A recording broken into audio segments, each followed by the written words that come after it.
already started. That thumbnail's enough to make me think deeply sinful thoughts. We aim to please, I guess. It's been a while since I've been online. What's this camera here? Ooh, I got a little hair running across there. How's that? Is that better?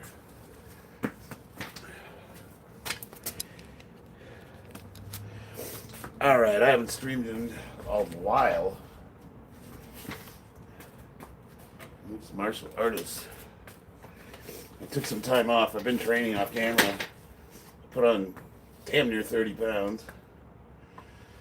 Smart Gamer, what's up, my man? Get your son off of Insta. He's snooping. I just met with him yesterday. I'm gonna do so tonight's goal is to just do some general strength testing. Oh, check it out! I got a new drum set. So I gave my old one to my daughter, and she's painting it pink. I don't know if you can see it. So, actually, you know what?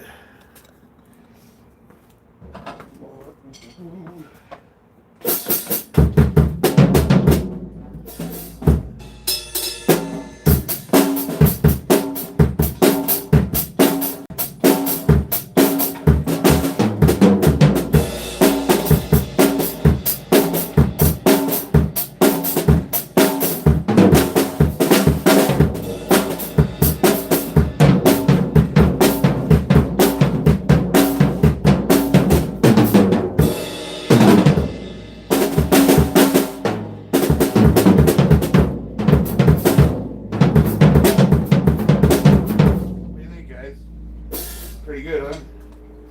And then, well, the old one, of course, now it's set up for a midget. Set it up for my daughter, so you can tell the sound difference.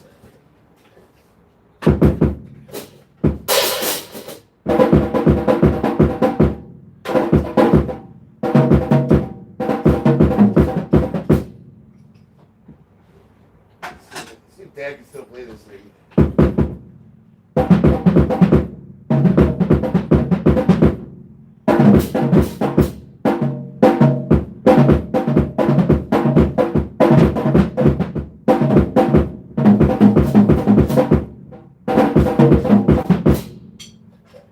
So now we got Dal and I can play together.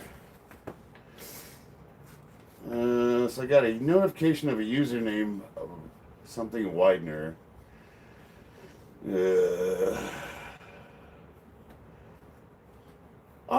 I didn't know he was on Instagram, but I'll talk to him. All right. So anyway, tonight I'm just gonna do some general strength testing. I just kind of want to see where I'm at. I'm gonna do some bench squats. Maybe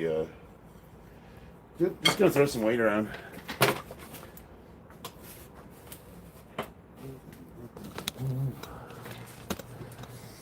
Alright. I've been training off camera, so I'm not going into this untrained. I told you that I am gay. Justin, fascinating. Favorite album? Oh, that's a tough one. If I had to pick one album, let me think about that for a minute.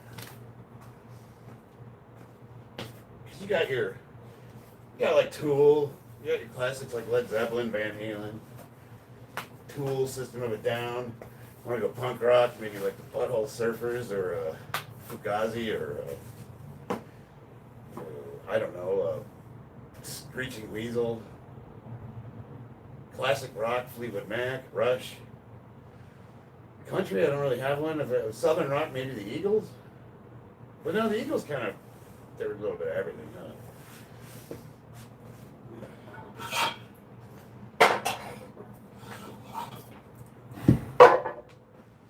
I don't know. Favorite album. How do you pick one?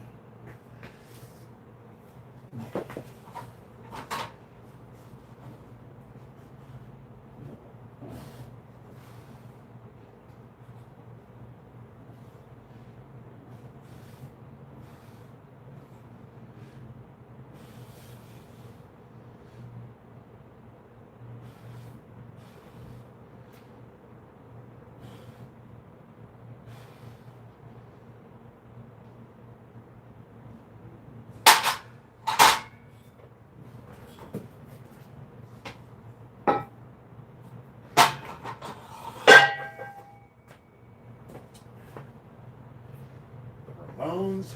Take these.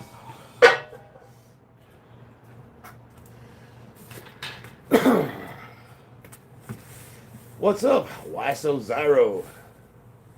Do you think you could beat your wife? No, she'd whip my ass. Stanky, surgery's going pretty well. I'm pretty much back. I just gotta start training. And Warkin. I can't pronounce that. What's up, my man? Julian Byrne. Do you train for men? I don't even know how to make sense of that question. Jen, do you like Reason TV? I'd have to check it out. I'm not familiar with it. You need more flags. Yeah. Yes, I do. I got to get a Marine Corps flag, and I got to get a Nevada State flag. Oh, what's up with Reason TV? Is it like what YouTube used to be back in the day before it got defiled by a bunch of fucking morons?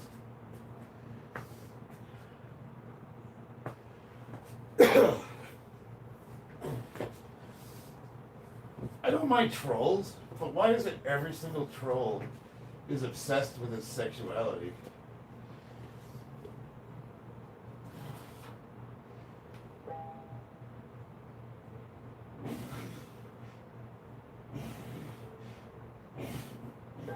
Like, you want to go suck a dick, go do it. You don't need to announce it to the world. It's not like you're fucking curing cancer.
Because they're trolls.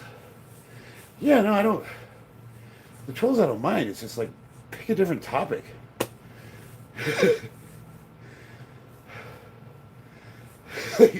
Either calling me gay or outing yourself. Either's irrelevant. Like, who gives a shit? What's up? Alright, boy, what's going on, brother? LEICRJ says lift for daddy. Isn't it kind of weird? It seems I'm probably older than you are. Please send your mobile number. Oh, okay. How much EBT you getting a month? I don't know. I'd have to ask my wife. Shoulders. The snake on your flag is libertarian. Yeah, that one, yes. Well, no, not really. Sort of. The libertarians adopted that symbol, but I wouldn't call it libertarian.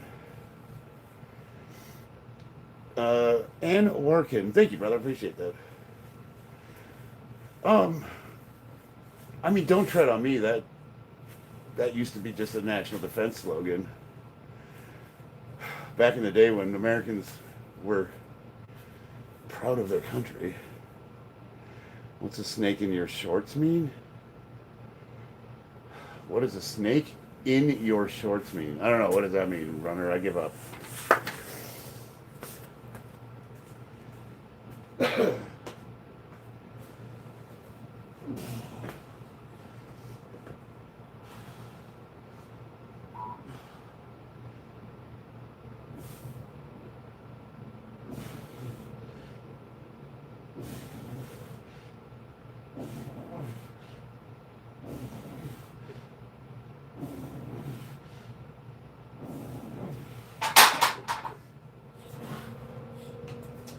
No, the main reason I've been not getting online as much is because I forgot how much I miss training, and I don't really care for the conversation like I used to. What's up? We got a grunt in the house. Haywood. Toy Story. Okay. I want to watch Toy Story. I don't get it. What do I think of AI? It never notified me. Really? Yeah, I was kind of wondering where you're at. Huh. Oh, you know what though? Oh, so I deleted the video and started a new one. On accident.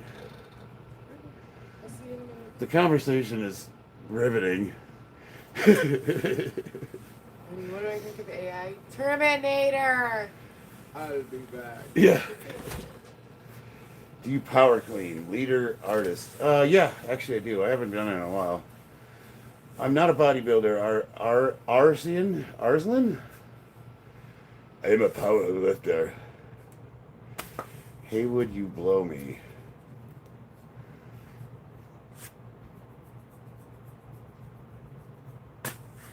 Are you Spanish? No. I'm not on my game either. Box jumps, yes. I train martial arts, so box jumps are imperative. Should we just go right to 3 plates? You guys want to see epic fail? Look at man.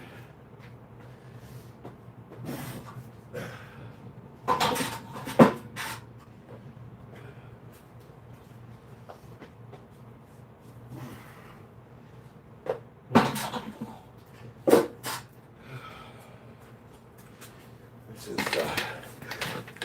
is safeties for pussies. Booty shorts and double knee. Well, good. I aim to please. Don't even ask. I don't know what a glute spread is. I imagine it's entertainment you like to partake in off hours. Tuna Tavis. No, I do not know who that is. Yeah, man. Don't know what a monkey roll is. Sounds delicious.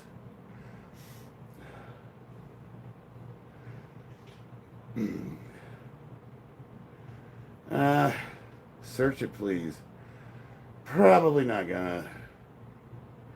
Yeah. So for any, I don't see that. I don't have too many of my group in here. I haven't streamed in a couple weeks, and mostly because of this. I actually like to do the trolling thing when we all have a good laugh, but it's kind of gotten to the point where it's so lame. I can't, I'm just sitting here staring at the screen like a moron going, how do you even make that funny? Could go for a Costco dog. Yeah, Costco hot dogs are actually really good.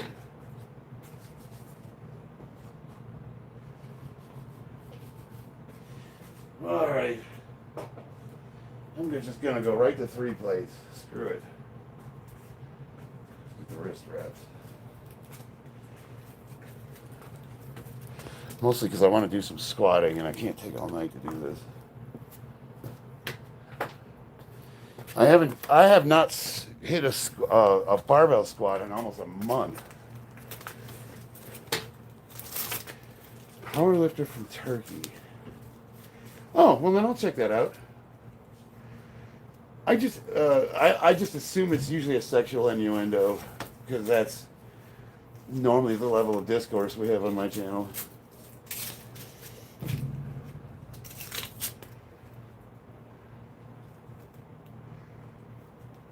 Good to see you, bro. You've been doing all right. Why so Zyro?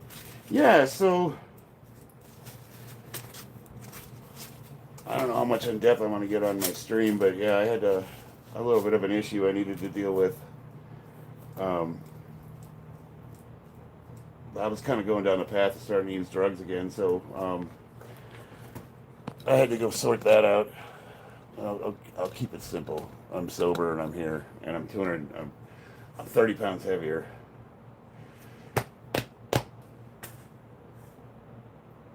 Won't share fries. Hell yeah, Semper Fi. Oh, I'm not natty. Fuck that. I'm not on a bunch of stuff either, though. Dude, I'm 51, man. I'm always gonna be on testosterone. All right.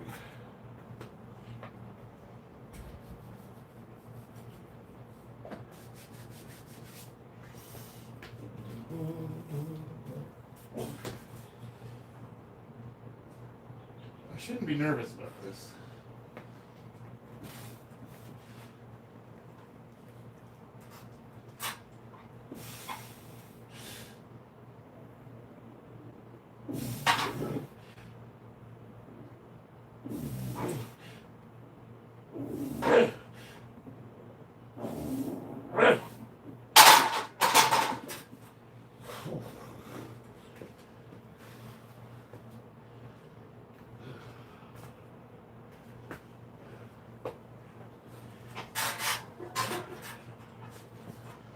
All right.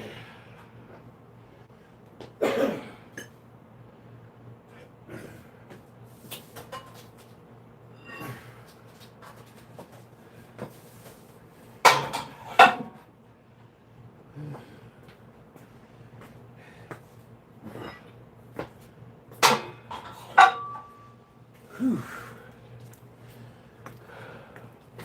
Yeah, I moved all right.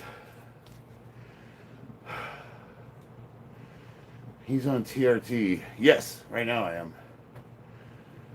Here's $1,000 donation. Happy Thanksgiving. I wish. You seem like you were high a few streams ago when your new neighbor came over. No comment.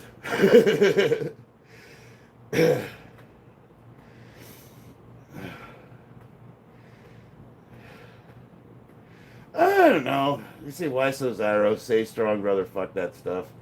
Eh. I'm not really. I don't. So B drop. I'm not gonna go into it. I'm just gonna say I wasn't sober. Now I am.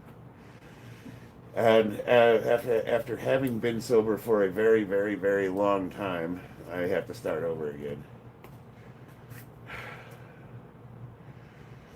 What do you think about San Francisco equity? I think anything that has equity in the sentence is probably antithetical to the ideas enshrined in the Constitution and is likely not ideals that I would defend. That's saying I would have to have a discussion about it. Generally speaking, equity means making everything equal, and it usually means lowering things to the lowest common denominator. So it gets rid of meritocracy. So I don't support it, generally speaking. You're on the toilet. Awesome. How's it going? When I got out of the Marines in 05, the VA had me on all kinds of... Yeah, same here, B-Drop. Happy poop for 10 joules. Nice.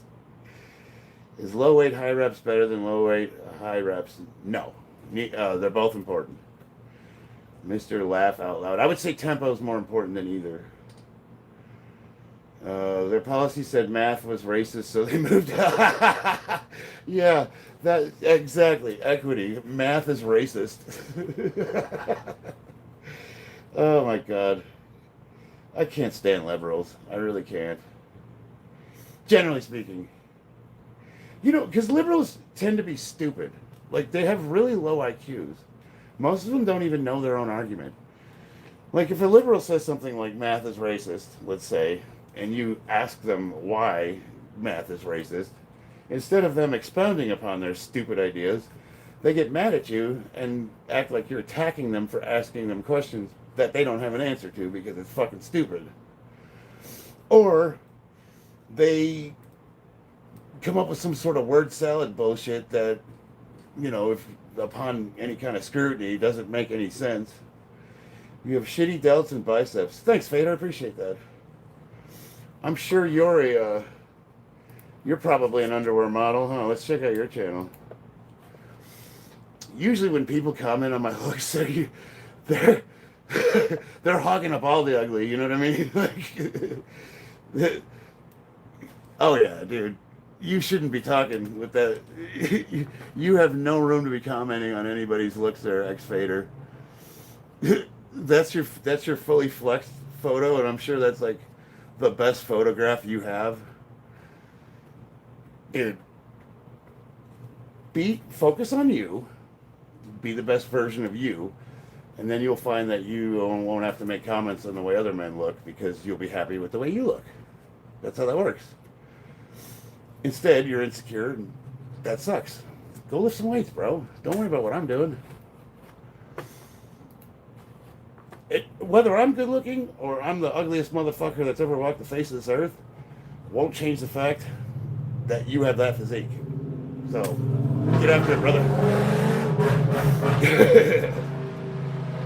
Your arms are as thin as your face. Yeah, I'm fucking old, dude. I'm 51. What do you want?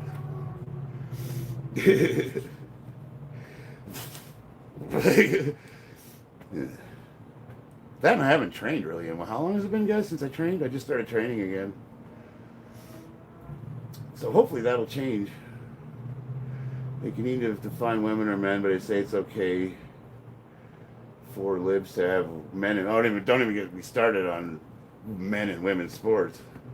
If you're born with a penis, you shouldn't be competing with women, period. I can't imagine though. I want to circle back to our friend here, ex-fader. Imagine a grown man going on another person's channel and commenting on the way he looks. A man. You're a man, right? I'm assuming. You don't find that weird?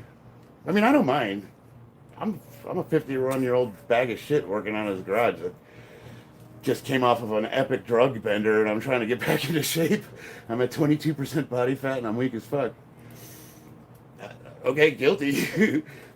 But you look like that. Hey guys, check out ex-fader's profile picture. He's like flexed to the max in it too. I'm sure it's like the best photo he has in his collection. All I'm saying, it's a bad look.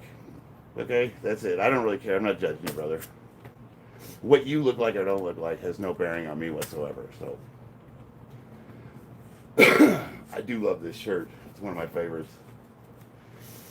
You look good, no homo. Hey, homo it up, Wayne. Soft hands you have. Yeah. They are. Alright, let me do another set. I just put 20 more pounds on there, so it's 3. I'm a Marine. I can't math good. 325. That'll be the... if I hit this bench, that's going to be the most I've done since I had my arm surgery. So, hey, babe, if you're listening, if I start screaming, please come out here and pull the weight off me, okay?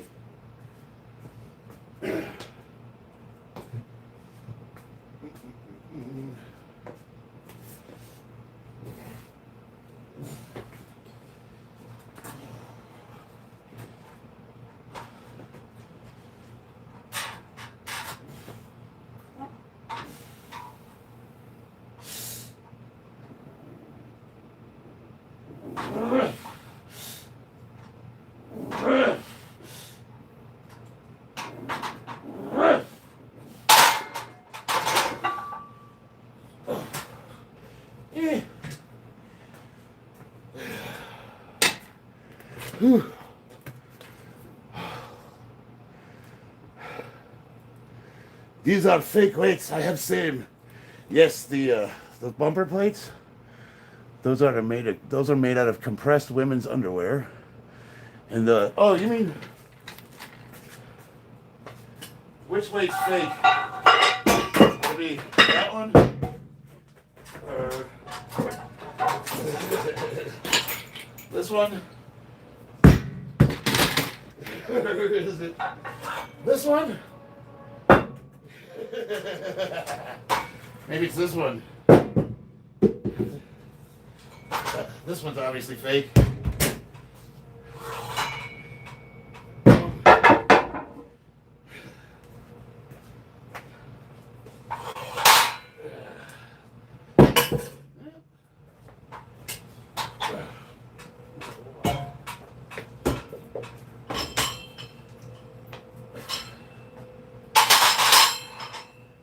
I want to do a quick set with the camber bar to get a better range of motion.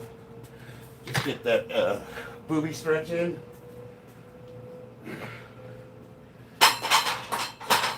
And then we're going to get into some squatting.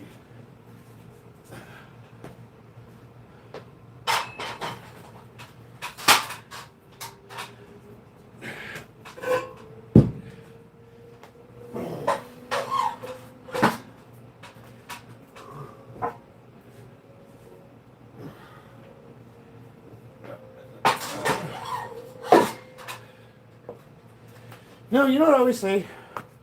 The weights might be fake, but my records are real. You go online and look at them. I'd be willing to bet that my lowest competition total is probably 3 times more than you've ever lifted. Ew, got a little hate in me tonight. Yeah. Whew. Jesus loves me. Yeah, but he thinks you're an asshole. All right.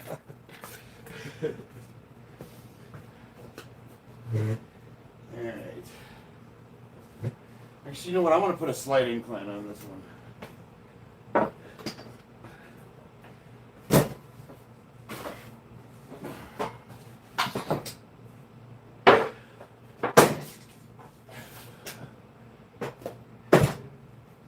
You get the little bit of an incline with that stretch that the hamburger bar gives you, and that's how you get the good pectoral growth.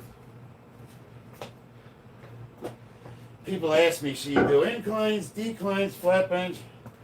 I said, no, stretch the muscle. Stretch. That's where you get the growth.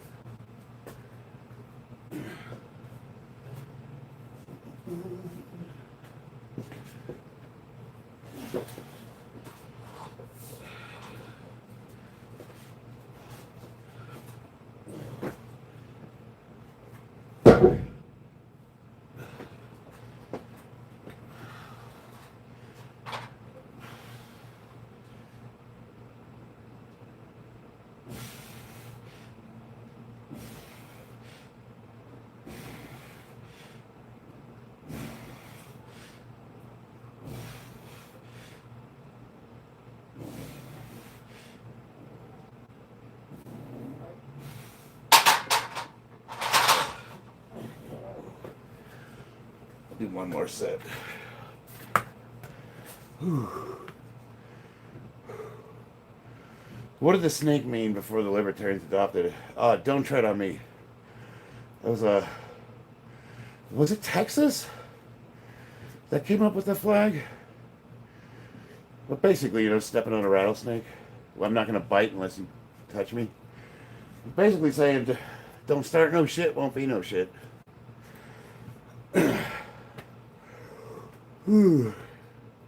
Is an easy curl bar worth buying? Mr. Laugh Out Loud Ricky. Easy curl bars are cool, but I really like this one. This is a PRX curl bar. It's got the rotating. The bar's a little heavy. It weighs 35 pounds, but you can go through the whole range of motion. And what's nice about it is when you do triceps, you can go from supinated to pronated, get that real nice stretch to the triceps at the end. It's like really good when you're doing like slow pressures. You kind of push through. So I really like this bar. It was definitely a good investment. But it's a little bougie because honestly, you don't really need it. All you need is a bar. Any bar. It's a luxury. I'm hitting the gym now, Birmingham. Nice! 3 a.m. in the morning. Here, I think it's here in Florida. I could be wrong. Maybe. I'd have to. I should know this. What are the origins of that snake? Because Texas was the Lone Star. They got there in the after the Battle of Alamo. Houston got what was it? Who's it? The Mexican general to follow him to that disputed line where it was disputed between the U.S. and Mexico, and once he crossed the border, it gave Jackson the authority to send the army in and take him out. Houston didn't wait for him, though. That was a badass battle by itself. But I'm trying to think. Where did the origin of that flag come from? Well, let's look it up. Actually, I got a computer in front of me. Etymology. E-T-Y. E-T-Y-M-O-L-O-G-Y.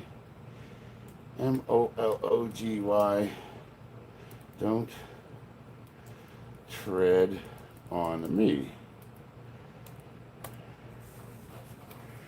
Generating. The phrase "don't tread on me" originated in the American Revolutionary War. Okay, so it was the Gadsden flag. That's right. Paul Revere. Paul Revere made the Gadsden flag, and that flag was made by the same person who wrote the... No, let's see. Damn it. All my history. All those years studying history, and it's always good to have refreshers. Christopher Gadsden, 1775, the coiled rattlesnake symbolized the colony's defiance against British oppression, with the motto conveying the colonists were peaceful, don't start no shit, won't be no shit, but would fight back if provoked. The message attributed to Benjamin Franklin's writings on the rattlesnake's character. So, there you go. It was the Revolutionary War. Symbolism. The rattlesnake was a powerful symbol of American defiance, according to Benjamin Franklin. The snake's traits, vigilance, courage, the tendency to strike only when provoked, represented the colony spirit. Oh, I wonder what they would think of us now.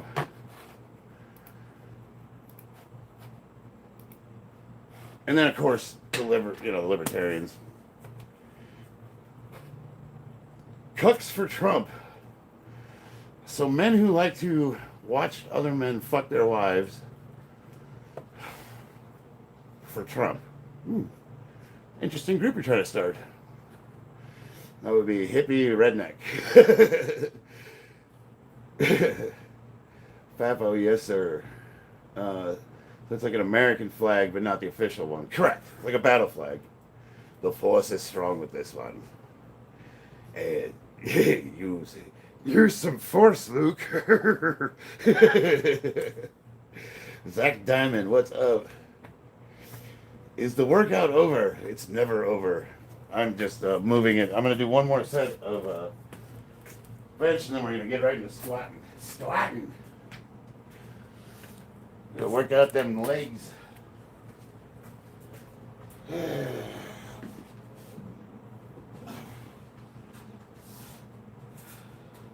I love this barbell. This was probably the one piece of equipment I've used most. It's the most versatile.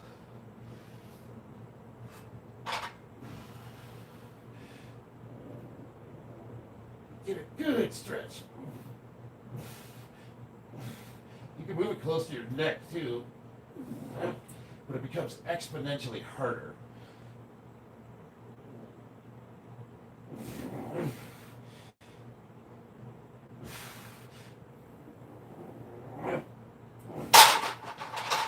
Whew.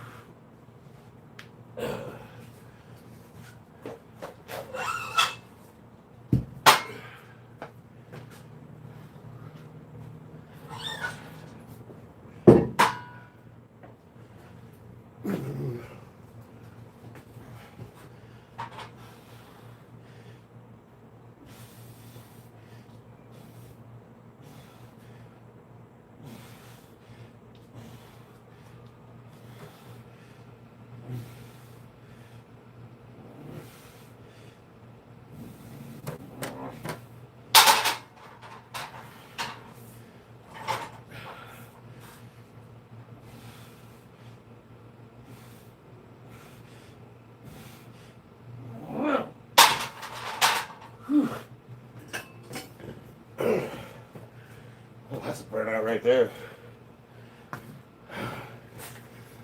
Do you like the Electoral College? Yes.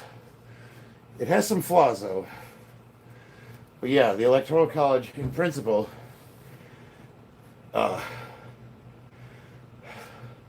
so the reason why the Electoral College is important is because you would have what's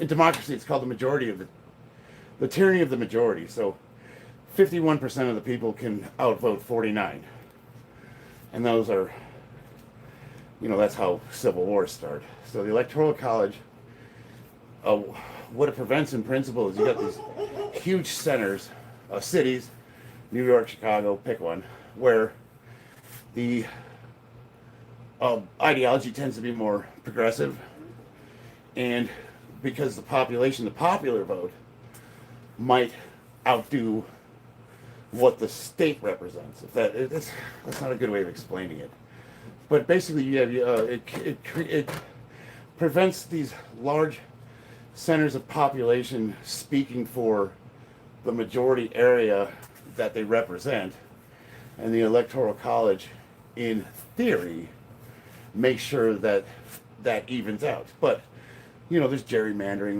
There's things that politicians do to game the system. So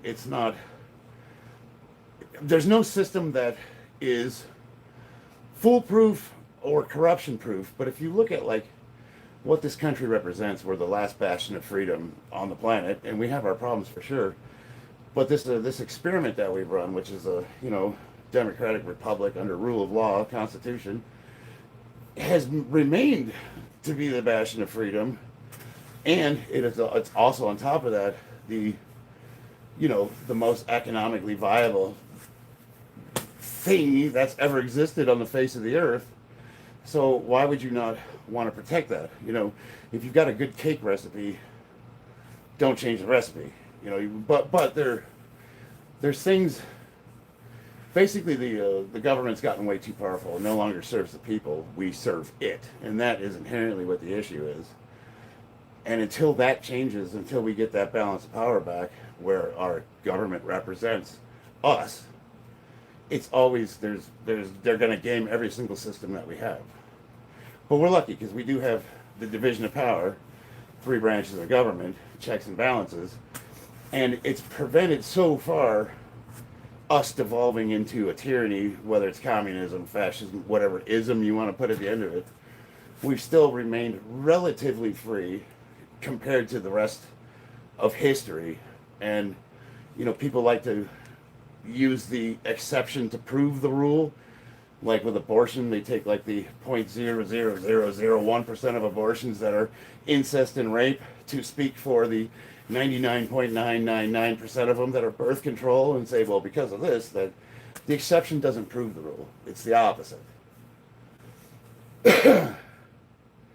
While double tapping your device's screen, you contribute 1 like. I like it. Freshly Wild. How you doing, brother? But what the question is how do we get back to that? How do we get back to I think what the American population needs to realize is that freedom comes with responsibility, and you can't have it both ways. So the more free you are, the less safe you are, for example. Freedom might be we don't have a state police apparatus that protects you, and you have to protect yourself. But what's the flip side? The Wild West, where the strongest survive, So where's the balance? And I think the Constitution, if as enshrined, is a pretty good outline of how we can live in a civil society and still maintain a high level of personal freedom. But people need to take responsibility for that. That's the issue. They want the government to do everything for them. Did you do anything for Thanksgiving? Yes, Mr. Mixed Martial Artist. Went over to Grandma's house and I cooked the turkey. They told me it was edible. Christina made her world famous green bean casserole. Della and her made mashed potatoes. They had some weird cranberry concoction that was oddly delicious. stuffing, the usual accoutrements that accompany the festivities. There might have even been a pumpkin in there somewhere. G'day from Australia. I can't do that accent. G'day, mate. G'day. JB Sports. What's up, brother?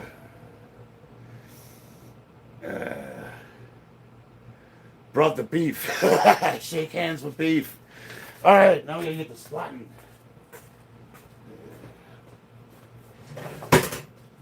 Actually, you know what? Before I squat, let me get some shoulders in really quickly. Move the camera here. Can you see me, party? Here. I've got a Smith machine. Hey. This Smith machine does not have counterweights, so there's no counter cable that balances this bar out. So it weighs as much as the barbell and these fucking slides, which is like 70 pounds. So I'm not going to put a whole lot of weight on it because just doing the barbell is heavy.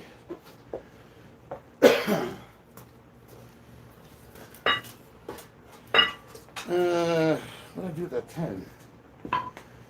Where did you go? There it is.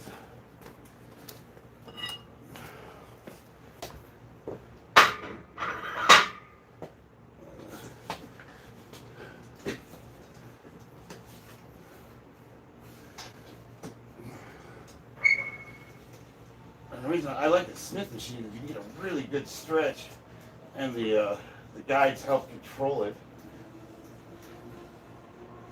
Kind of. The downside to the Smith is it's a single plane of motion, so you're not working the supportive muscles. But the upside is you can use a lot more weight and focus it directly on the area you want to hit.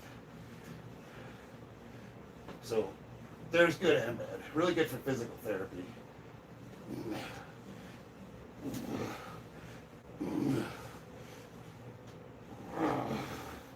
So that's like a stretch I probably couldn't get.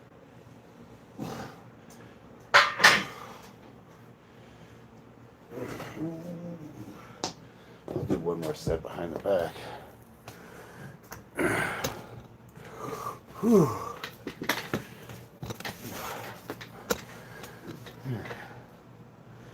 Did you save me any stuffing? We sure did, won't share? Be a man, put 45s on that bar. No, not for that. See a Bellasium? That's a decent Smith machine. The one at Planet Fitness sits at an angle. So their whole point of a Smith machine is it's a physical therapy tool. And I could not figure out for the life of me what the angle ones are supposed to provide. All I can say is when you bench, if you look at where you start, which is the chest, and when you finish, it is an angle. So it's not a straight line. So I'm wondering if that angle on the Smith machine is to more naturally represent the bar path that you would use on a bench press, maybe? Are you a WWE superstar? I would normally say I wish, but those guys get the shit beat out of them. All right, I'll do one more set, but I'm going to do it behind the back. Or behind the neck, right? And that's the other thing is if you like to do like behind the neck presses, this could be a safe alternative. I'm just using it because it's set up and it's convenient.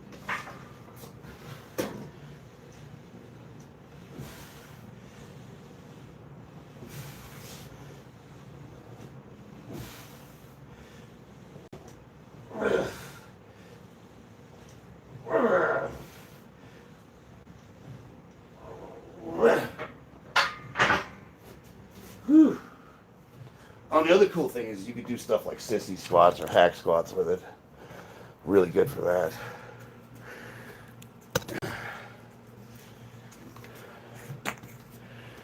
Plug my power cord back in here. Yeah, baby. All right, squat time. Up and down, do it. Do it now.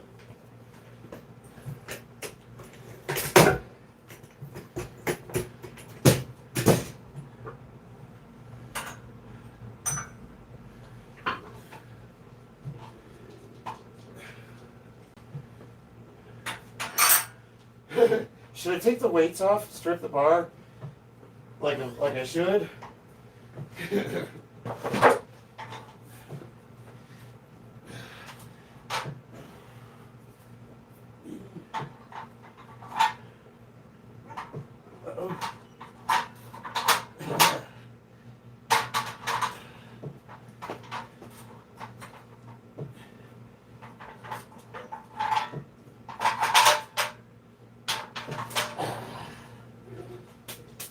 There we go.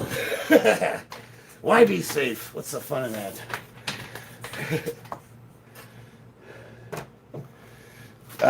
So that flag, the black flag, freshly wild, that means no quarter. So in time of war, it complements the "don't tread on me" with "no quarter will be given. We do not accept surrenders." But it's misinterpreted. A lot of people misinterpret that flag and think that it's a signal of violence, like we take no prisoners. And that's a gross misinterpretation of what it means. What's up from Russia? I don't know how to pronounce that, but how you doing? How long have I been working out? Tonight or in general?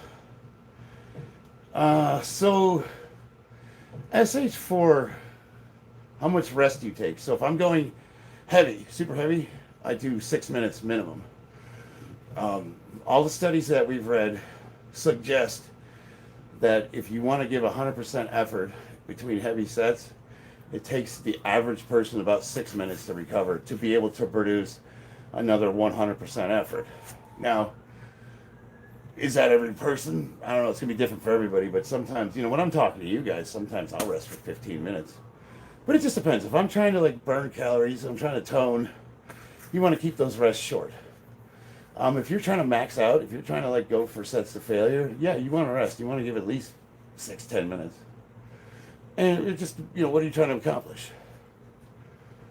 It means no infringements on my rights. Yes, 100%. But it's usually misinterpreted to mean something very violent.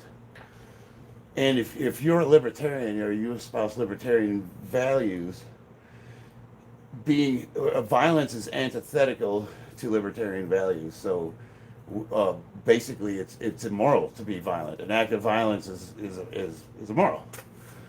But that does not mean or include your sacred right to defend yourself. With as much, and our right to defend ourselves, it is up to and including as much force as I deem necessary to whip your fucking ass. And if it's deadly force, it's deadly force. And people confuse that. They confuse deadly force and self-defense with an act of violence, which is an act of aggression. Me trying to use my physical strength or coercion to make you do what I want you to do. That's violence. Me saying, fuck you, no, make me, is a sacred right to self-defense. So, again, it goes back to the Gadsden flag. Don't start no shit, won't be no shit. I'm not a libertarian anymore because some of them are fucking straight up cuckoo for Cocoa Puffs.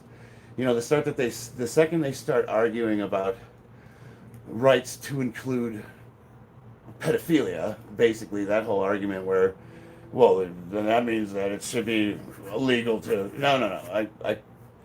I drew the line at any conversation that includes minors, any kid under the age of 18.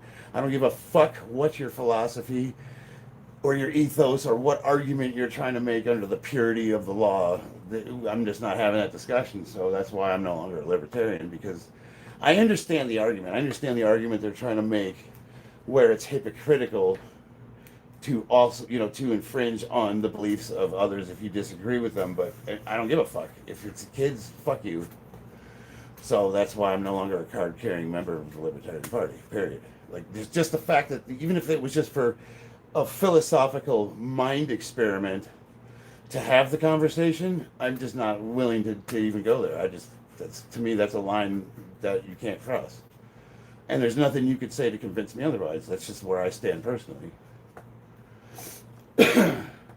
That, and they had, what was her name? She ran for president. It was during that whole Black Lives Matter bullshit, where she said that it wasn't enough to be not racist, you had to be anti-racist, which means she was telling you libertarians to take a cause up.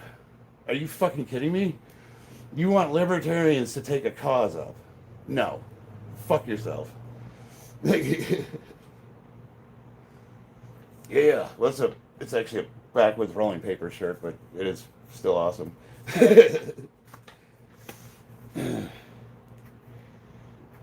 I would call myself a progressive, and I know progressive meant. So, Smart Gamer, this is where I've been trying to get you to come around to. Don't have a label, like, because I do have some progressive values. I actually do believe that in a country that is as rich as ours, we do have some duty to take care of people that can't take care of themselves. And like, if you found yourself, let's say you got fired tomorrow and you didn't have any money in the bank and you needed to go to the state to get food for your family, I'm not against that. I've taken advantage of those services. With as much fucking tax money as I've paid over the years, you took from me. I had to pay you for the privilege of going to work every day for 50 fucking years. If I can get some of it back, I'm gonna. But that being said, I mean, that would be considered a progressive value. But like, for the most part, I would say I'm probably a centrist. You know, I believe in personal freedom, personal responsibility, free speech, pretty much everything enshrined under the Bill of Rights and the Constitution. I am that guy. I believe strictly in meritocracy. I don't believe in anything that has to do with equity. I don't believe that you should be given credit for any immutable attribute you were born with, whether it's skin color, gender, whatever. If you're not the best person for the job, then you don't deserve it. That being said, I can also see where there's arguments where we've been really unfair in the past, and we should probably take steps to make sure we're not unfair in the future. So that would be considered a progressive value. But for the most part, I believe in meritocracy. And my ethos, if I could sum it up in one sentence, I've said it before: your life's not my fault, and my life's none of your goddamn business. If I want to own a machine gun in a tank, I'm going to own a machine gun in a tank. Why? Because I fucking want one. Period. And people would disagree with that. They don't want some psycho with PTSD and mental issues to have a fucking tank in his garage. So, like the whole the Killdozer situation. But he didn't buy a tank. He made that motherfucker. So, where there's a will, there's a way. That's the other thing I always fall back on, is people want to protect the country by taking away guns when you got a motherfucker who turned a bulldozer into a World War I fucking trench death machine. People, if they want to commit harm, are going to commit harm. So taking away the rights of legal, law-abiding citizens to protect themselves from assholes like that is immoral in my book. And my dad said it best: if one asshole has a gun, everybody should have one to make it equal, and you should probably learn how to use it. Normally, I usually go out of my way to read messages that my mods delete, but I'm not gonna today. Killdozer was what happened when you try on someone. Yeah, exactly. But my point being is, like, he didn't have a gun, he didn't have a tank, he made one. So, I'm just saying, it's like you take away someone's gun, he's gonna run you over with his van. If somebody wants to hurt someone, they're gonna find a way to do it. Can you say that again? It sounded cool. It was my life is not your fault, or your life is not my fault. As tragic as it may be. And my life's none of your goddamn business. And that's for all the people that are like say they want to put all white people in one box and say that we're responsible for all the sins of our forefathers. And it's like, okay, what about my family? We came over after World War II, 1947, from Ireland. What the fuck do we have to do with slavery? And then we'll still find a way to tie us to it. And it's like mental gymnastics, and it's just a conversation I'm not willing to have. If you could translate that, your life's not my fault and my life's none of your business, into you were never a slave and I was never a slave owner, so fucking eat your reparations. You know what I mean? You could translate it to that if you want to. Like the victim Olympics. Who is the most oppressed? Fuck off. I've got enough problems to deal with. I could barely manage my own life. I don't give a fuck about what happened to your goddamn great-great-grandfather. I never met the guy. It takes some personal responsibility too, you know. Look, we were in the argument. It was in New York. It was who was it? They were saying that the rights of the lands needed to be returned to the indigenous people that used to populate the area back in 16 whatever the fuck. Okay, was it not Charlie Kirk? It was one of those guys. I can't remember which one it was. He said, "Well, which tribe should it be returned to?" The chick's looking at him like, "What do you mean?" He goes, "Well, you had three tribes, and two of them they each conquered each other to take those lands over. So which indigenous people should it go back to?" And she just didn't understand the point. The point she was trying to make is that they had we had taken it from people who had taken it from other people.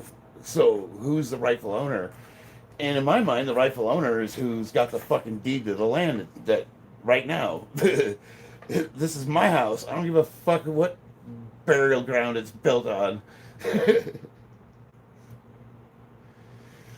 Price of rent, man, I tell you what, that's something that I think needs to be looked at. But I kind of understand, like, you could get into, like, why is rent so high across the nation? And one of the major issues is that a large conglomerates, hedge funds, investment firms, if you will, are buying up houses immediately as soon as they're on the market, and they're paying really good cash for it. Like, I got so many offers. I get 3 or 4 offers a week on this house. These companies that literally are offering me cash. So I put notes in my mailbox and say, "Hey, you just want to sell your house? I'll pay you today for it."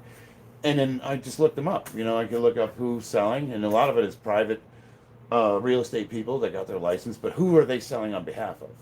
They're either buying it for themselves and trying to flip it, which is okay, that's a business, or they're representing investment firms that are just trying to buy up all the properties that they can. And that is causing a supply and demand issue.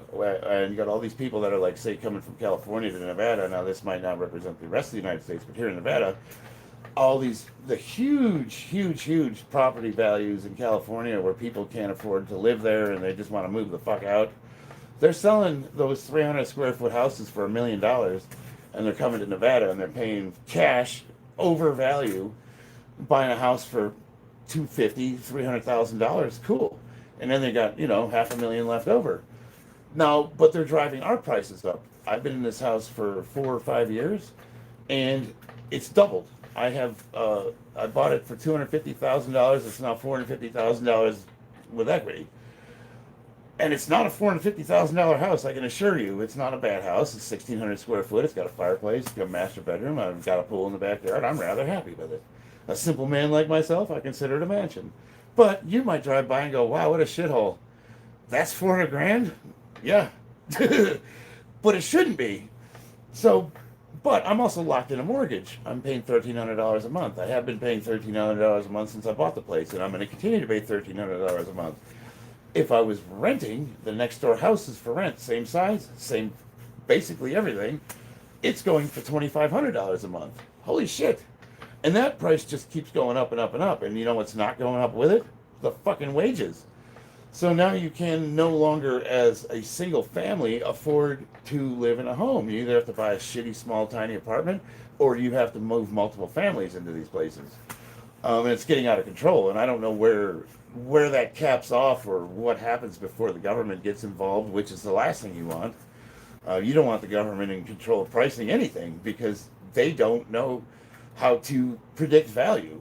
Basically, once you set price controls in, it takes away the indicators that the market provides you for supply and demand, and it all goes to shit, as we've seen until, I don't know, Russia, China, Cambodia, pick a fucking communist nation. What were we talking about? Oh yeah, someone said rent's getting out of control. I don't have the answer for that. I really don't know, but it's terrifying. I think there maybe the place to start looking is these investment companies that are buying up all these properties and doing who knows what with them. I don't know.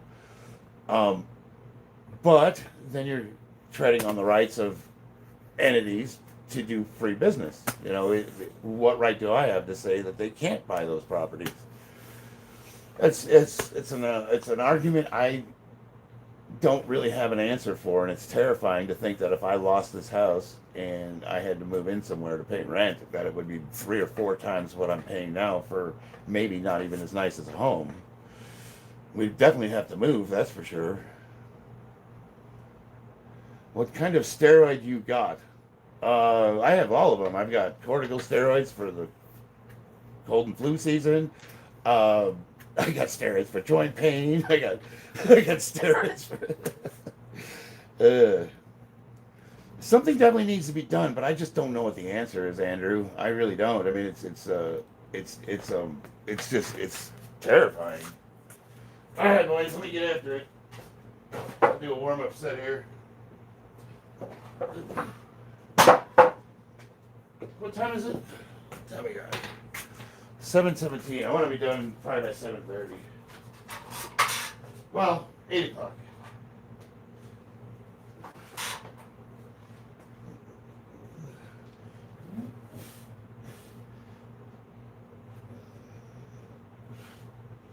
Ooh, it sounds like Rice Krispies.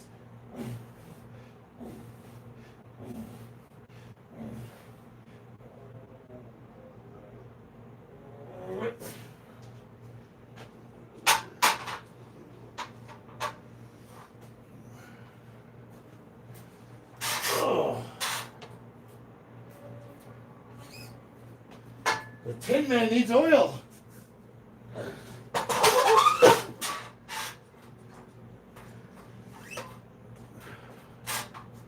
What I hit on bench? 315, 335 for 3. Was it 3 or 4?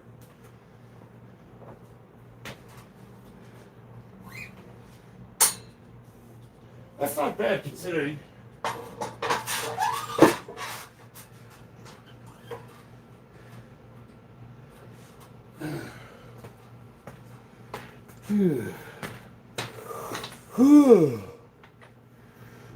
Vote anyone not funded by APAC or their donors. So I think, were they one of the ones that when I looked at an investor who offered me money from, they were tied to that. I think that's who they were tied to. All right.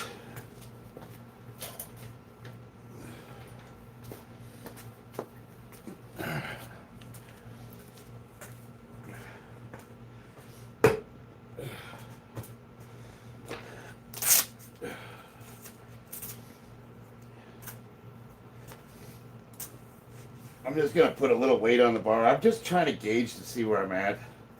I don't know how much strength I've lost. Kind of give me an idea of how to program my numbers, so I can reasonably probably say that my max bench right now is 350.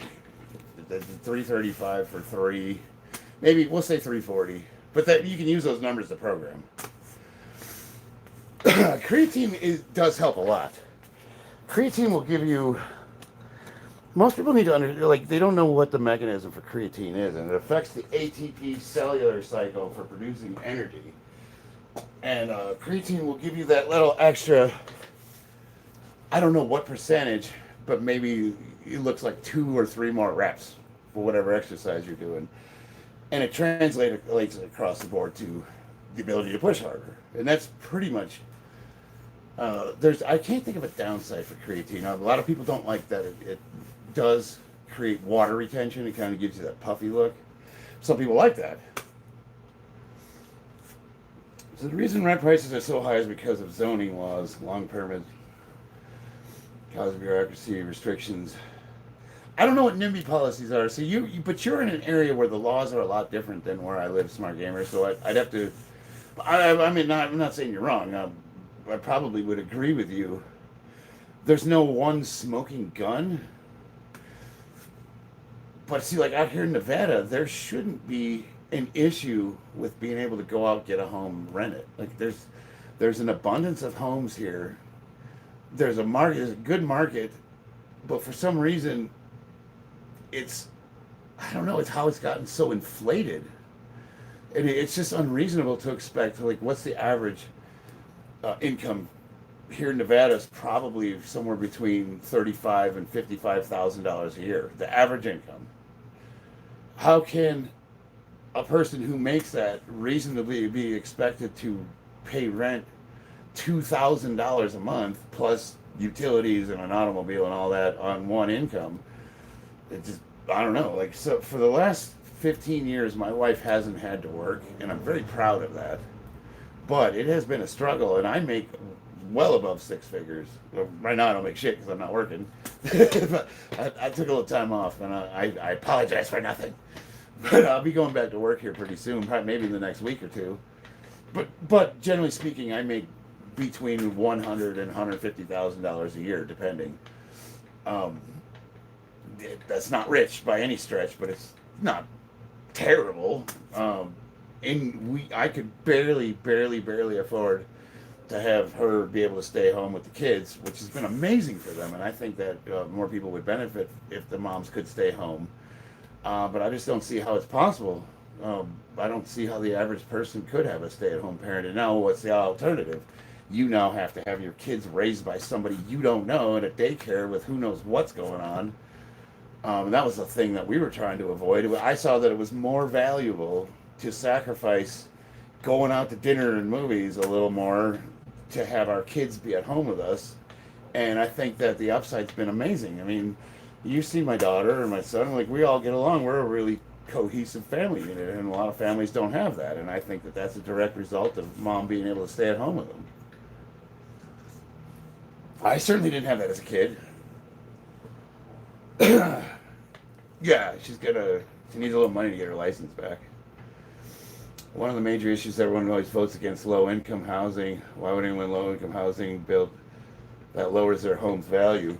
Yeah, exactly. So, Blue, there again, I am vehemently, and I'm picking a word that means, like, I can't be any more against collectivism and collectivist ideas. Basically, you telling me what I need to charge somebody for a service. It's like, look, I might offer you $20 an hour to help me on my projects as a carpenter.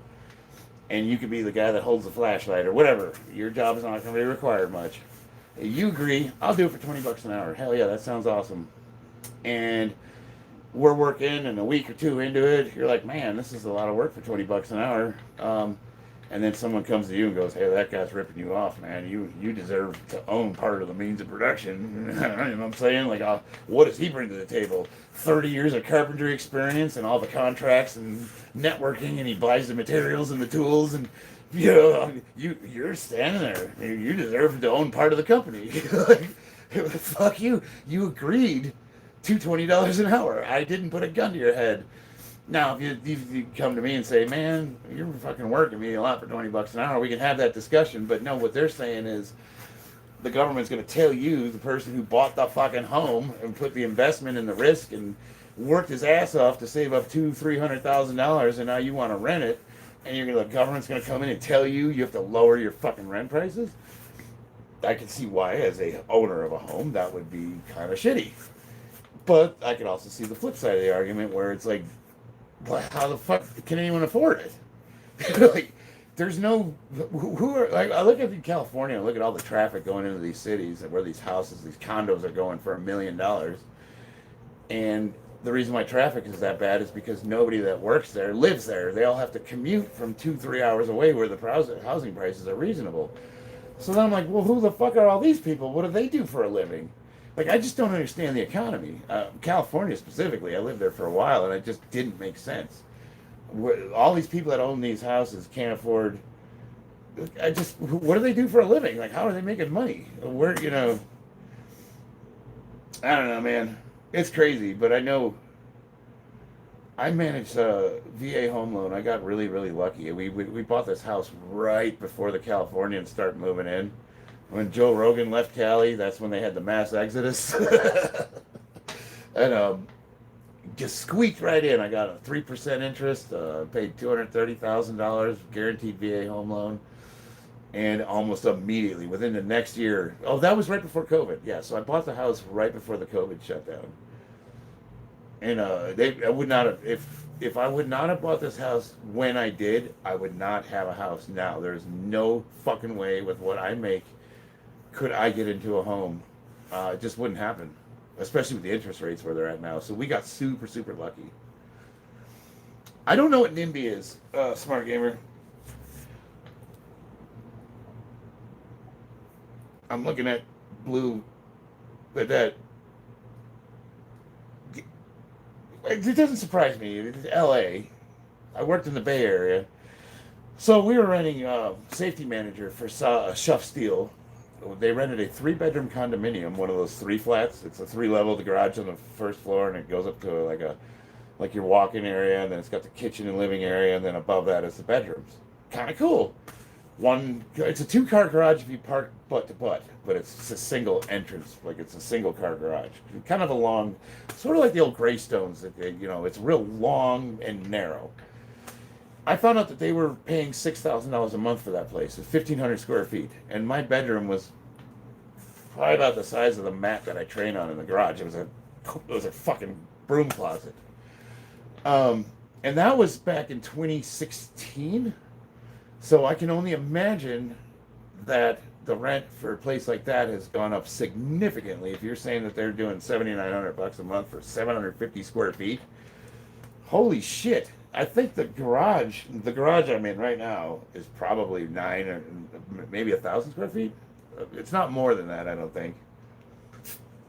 800 maybe. I don't know.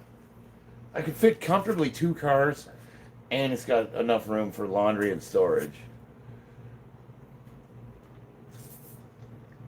Rented a bedroom in Oakland for $1,800 a month. Yeah, that doesn't surprise me. It doesn't surprise me, Blue. It really doesn't. You've only seen that flag a few places. Which one? That one or the Gadsden wannabe? I got a Mr. Fortnut. He gave me a 100 for 2 jewels. I have no idea what that means, but thank you. I keep seeing these pop up, and I'm like, I don't know what that is, but I appreciate it. Not in my backyard. NIMBY, for example, rich families. Oh! So, basically, rich people preventing the growth of low-income housing because they don't want it in their neighborhoods because it'll drive, theoretically, the value of their homes down. Is that accurate? Does that sound right? Hello, Matthew from France. What's up? Not always rich though, but like essentially that's what it is. It's like me saying I don't want that riffraff in my backyard. Do you ever notice that? We were doing a discussion on who's the most racist in the world. And I said the most racist people on earth are white liberal women. Like my sister Colleen. They're the ones that say that voter IDs is racist because black people can't go to the DMV. Okay.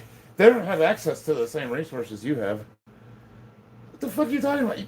You gotta have an ID to get food stamps, asshole. They'll fucking help you get one. But I digress. Those kind of people. And everything that they champion for, they speak for the dispossessed at the bottom because only I know how to save the world. Okay.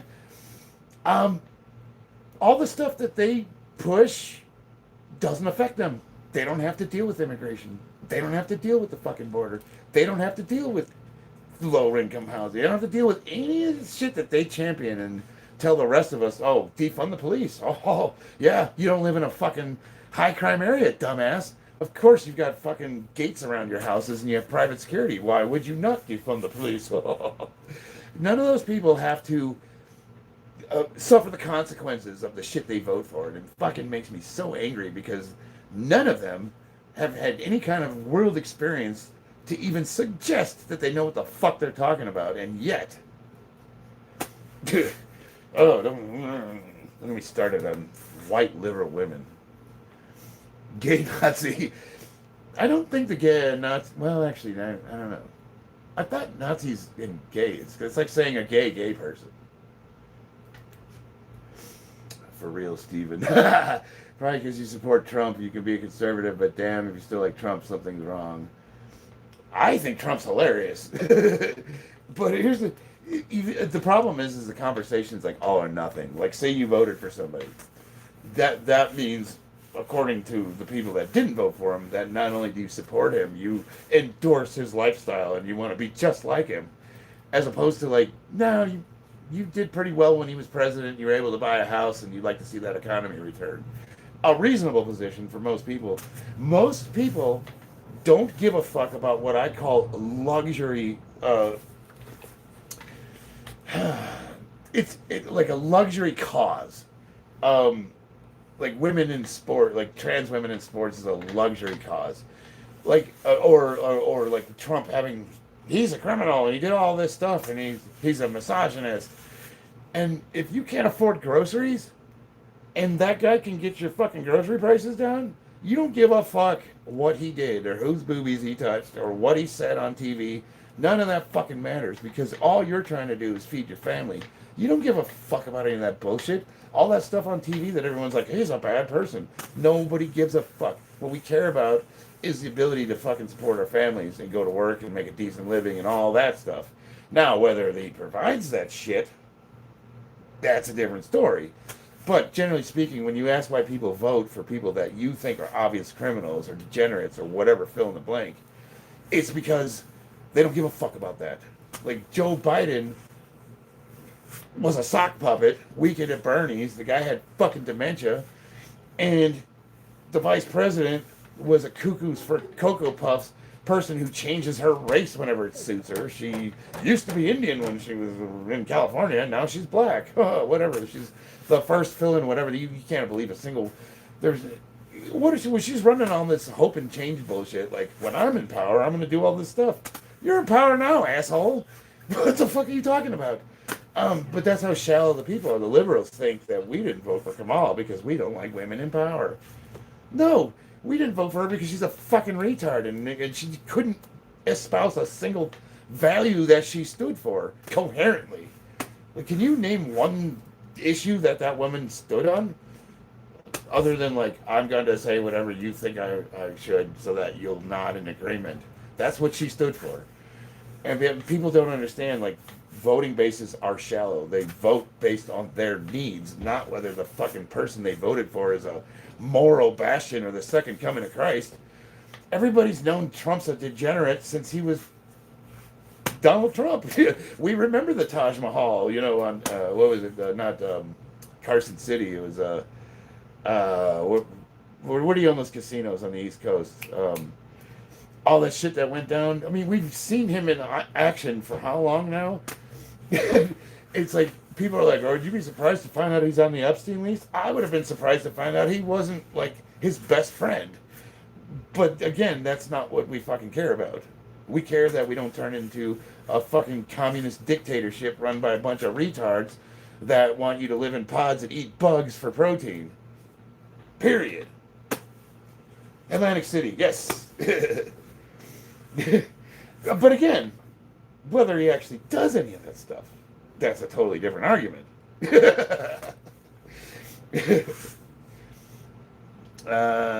Bo Riddle, bro, can you stop sending me the invite to your live stream? Oh, that was supposed to go to your mom, Bo. Is she not, do you still live with her? I was assuming you do, because you don't seem like the type that could survive on your own. What policies did he propose that would lower prices? Oh, good Lord. Did you not? Okay. Anyway, I'm not even going to address that.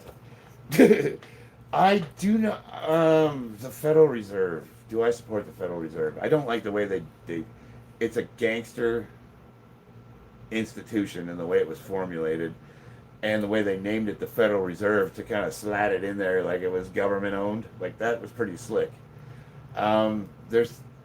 It's not an all or nothing thing. There's things about the Federal Reserve that I absolutely support, and there's things that I'm vehemently against. And you'd have to kind of go issue by issue. It's not a zero sum thing. I mean, there's a number one why there's a good reason why we're the number one economy in the world, and a lot of that is because of the Federal Reserve, and the dollar is the world currency, and we can get into that whole thing. But I mean, people want this polar yes or no. Are you against or for? And if you're for or against, it means you're for or against everything or nothing. And it's just not that simple, you know what I mean? Hoorah! We got Ethan. Oh, I got a spot. I've only done one set. Fucking talking politics. God damn it. And I gotta to go Joe Rogan on here and remind you all that you're talking to a 51-year-old retard that's working out in his garage. So when it comes to geopolitics, you know, your mileage might vary.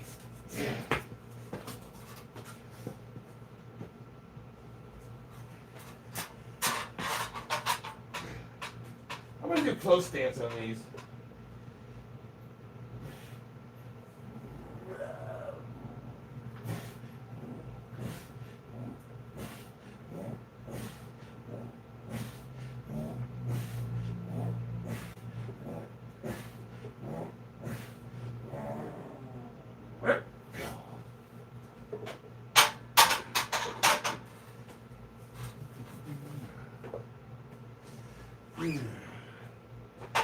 Some fucking weight on the bar. Oh, I haven't squatted so long. It feels awful in a good way. Good in a bad way? It's like sweet and sour. It's disgusting and delicious. Oh my god, this is horrible, but I can't stop eating them. Why would I do this to myself?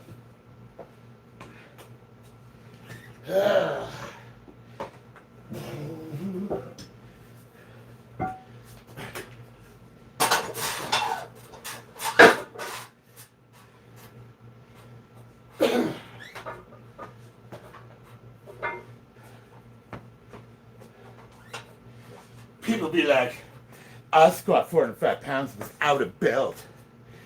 Ooh. I did it without underwear. Ha! Oh, what a mood killer. Camden C8. What is my max? All-time March of this year, I hit 685. And that's on video. You can go look at my videos and see that. I hit 605 pounds for a set of 5. That was bad. That was a badass set. Now, I'm just going to see. I'm going to put some weight on the bar and just see how heavy I can go. I'm trying to get a gauge to where I'm at so I can start programming. Whew. Free Israel. What are we freeing them from? Most gay men are secretly right-leaning from my experience. I don't know. Two of my closest gay friends, they stopped talking to me because of my stance on gun control.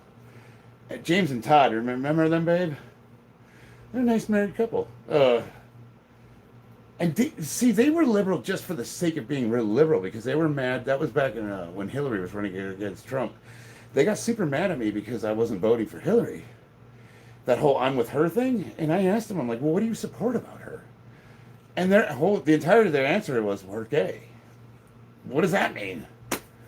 You like to stick your dick in his ass. What the fuck does that have to do with Hillary Clinton? And it was just sort of a mindset where you had to vote Democrat if you were, whatever kind of fringe minority. And I thought that's super short-sighted. I would say, I knew you were joking about the conservative thing, but realistically, it's been my experience that most people are moderate. What they want is strong independence and the ability to live their lives the way they want to live it, and they want support when they need help. That's most people.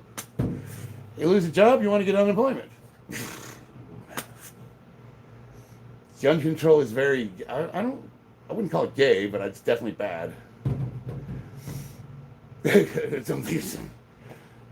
We need our government to free our government from Israel influence. I think I would agree with that sentiment, but there's more to it than that. I mean, they're our strongest ally in the Middle East, and I'll be honest with you, if I was in charge, I would fucking nuke the Middle East into oblivion and just free the world from that religion. And they call us colonizers. You're the most colonial. They're the largest colonialists in history. And they're like, well, what about slavery? You still have fucking slaves, you assholes. Like, what the fuck are you talking about? So just the simple fact that Israel is our biggest supporter in that region of the world alone, and the fact that I've served with people from Israel and I have friends that live there. It's not a zero. Again, it's not a zero-sum game. It's not all or nothing. There's a lot of things that I'm against in our relationship with Israel, and the fact that they will take advantage of us in a heartbeat and they will fucking stab us in the back the second we turn around. But we have a history. We're kind of inexorably tied to them in the fact that a large portion of them are expatriates from the United States to begin with. So it's like, it's not all or nothing. There's good and bad. I think Netanyahu's the fucking Antichrist. But that whole thing with him on Trump on TV, I was just like face palming the whole time. Like, are you retarded? Like, but, like, but there's also things like when he draws a line in the sand and says "Thou shalt not pass." I like that part of it, because the people that we're against in this situation are the same people that would behead you or throw you off a fucking building. like we don't want that either. It's kind of one of those, like, we got to kind of dissect it and break it down issue by issue. But when you, generally speaking, when you said influence, yes, I would agree with that in principle. Eddie Hulk. They threatened us with new. Oh yeah, no, dude, fucking Israel. They're gangster, man. Like, there's been so many times where the CIA has literally caught Mossad fucking doing counterintelligence against the U.S. It's like we wouldn't even call them an ally. We would call them mutually aligned interest. Does that make sense? Is this your best friend? No, this is my mutual. If I told you my wife was my mutually aligned interest, would you be like, wow, that's true love right there? They're mutually aligned. No, Israel serves itself for sure, but so do we, and I like it like that. The other thing is like there's this movement where if you, as a patriot of your country, say the United States, and you were proud of being serving and you like where you live, and somehow you need to be against the idea that you're the homogeny, or how do you say that word? The world influence, and that's a bad thing. Why? You know the reason why we're having this conversation? I got this fancy Galaxy S25 here, it's brand new, and you probably have the latest iPhone, and you're sitting on that wonderful, it's not the lowest tier toilet that you can afford, right? It's a nice one. It's got the seat warmer with the bidet flush, and you're living pretty good over there. And we got this thing called free trade, and it's mostly maintained by the United States fucking Navy.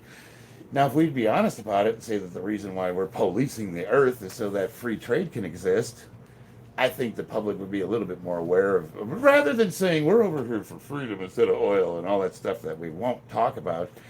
If the government was a little more open and they actually talked about how the dollar works as the world currency and why they need to have $300 million go to Pakistan for gender studies.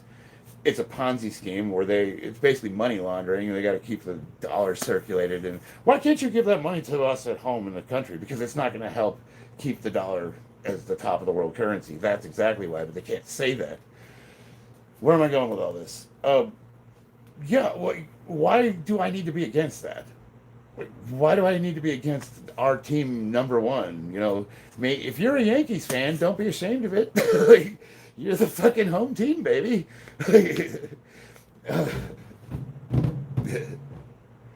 Show us your big tits. My milkshake's not bringing the boys to the yard like I used to. I haven't trained for a month or two. Using our military first as a scheme, we taxpayers lose money to the war.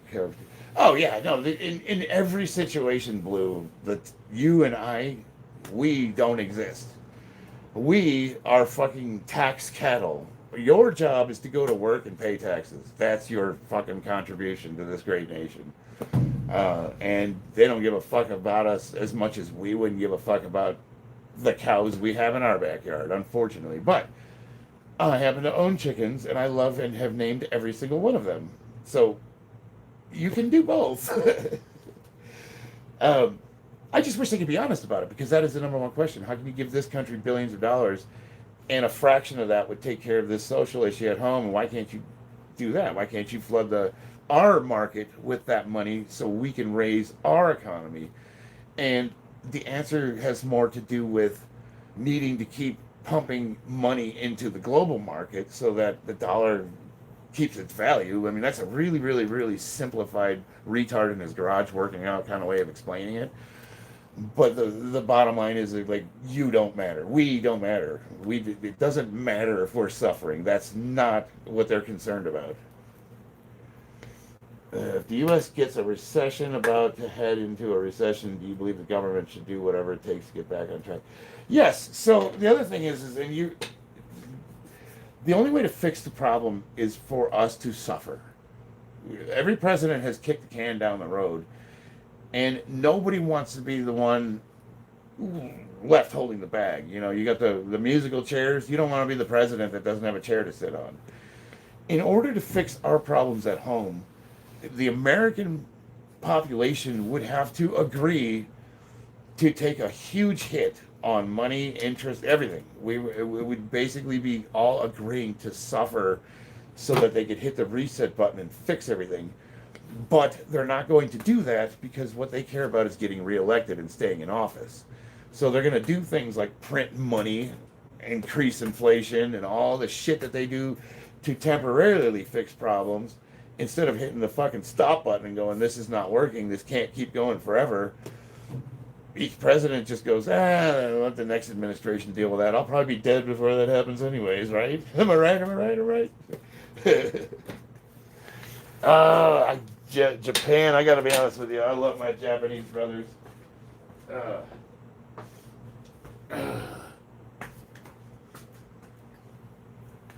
Stolen valor, is where I'm black. Yes, the medal should go to your mom. She did all the heavy lifting. You know what? I haven't been accused of stolen valor in a while. Let's see. Let's check your channel out. You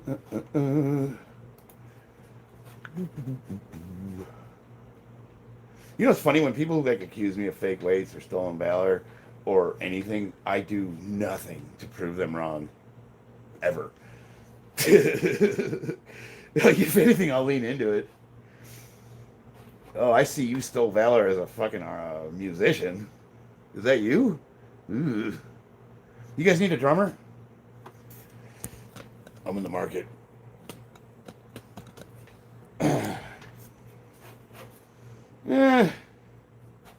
There's nothing I can do with this. I was trying to see if I can make this funny in some way, but I got nothing to work with. Just some dumb kid. Moving on. Amp 305. Thanks, brother. I appreciate that. I got another subscriber. They have a shrinking workforce and still better infrastructure. Dude, so Japan's got a lot of problems, but I really, really, really, really like their new prime minister. And I like that the direction they're going with. I like that the fact that they're starting to spend more of their GDP on defense. There's good and bad and everything. They do have a shrinking workforce, and they are eventually going to run into a problem where they're going to have to allow people to... No, see, here's the thing. I've been working on this problem for a while now. We got all these countries that are not keeping up with the birth rate. You got to have enough people born to pay for you when you're old and can't work anymore, right? What happens when you run out of those young people, like China? Like, the U.S. is still right on the edge there. I think it's 2.5 per family. I don't think we're negative yet. And we do have a huge population of immigrants that offset that greatly. Japan is going to have that issue to where, like, if they continue on the, what is it? What do you call the economy where you have to keep buying the shit that you make in order to keep the economy going? Which is like, what happens when you're not able to produce stuff and you don't have people that can afford to buy it? Well, I don't know. That's sort of what America is. Like, we don't really produce like we used to, and where am I going with this? I think Japan's found a way to keep their population's standards of living pretty high without having to open their doors to mass immigration. But I haven't quite figured out how they're doing it. So that's something I've been kind of like researching because it comes up a lot, and I'm not that knowledgeable on it. I understand the problem, and I understand cause and effect, and I understand the way our economy works now, how it becomes unsustainable if you don't have people to replace the ones that are aging out of the workforce. But there has to be a way to have your cake and eat it too, and I think it has something to do with kind of the way like Kuwait works, where everybody's a fucking prince and nobody works. But that, well, see, that they have the oil exports and they got, I don't know, man.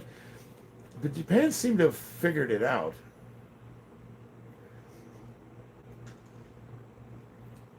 Launching an invasion of Canada and Venezuela. I'm with you, man. Canada should want to become our 51st state. I love my Canadian brothers, by the way. So we can go into, see, the one thing that always comes up, SH4660 is like the war crimes from Japan.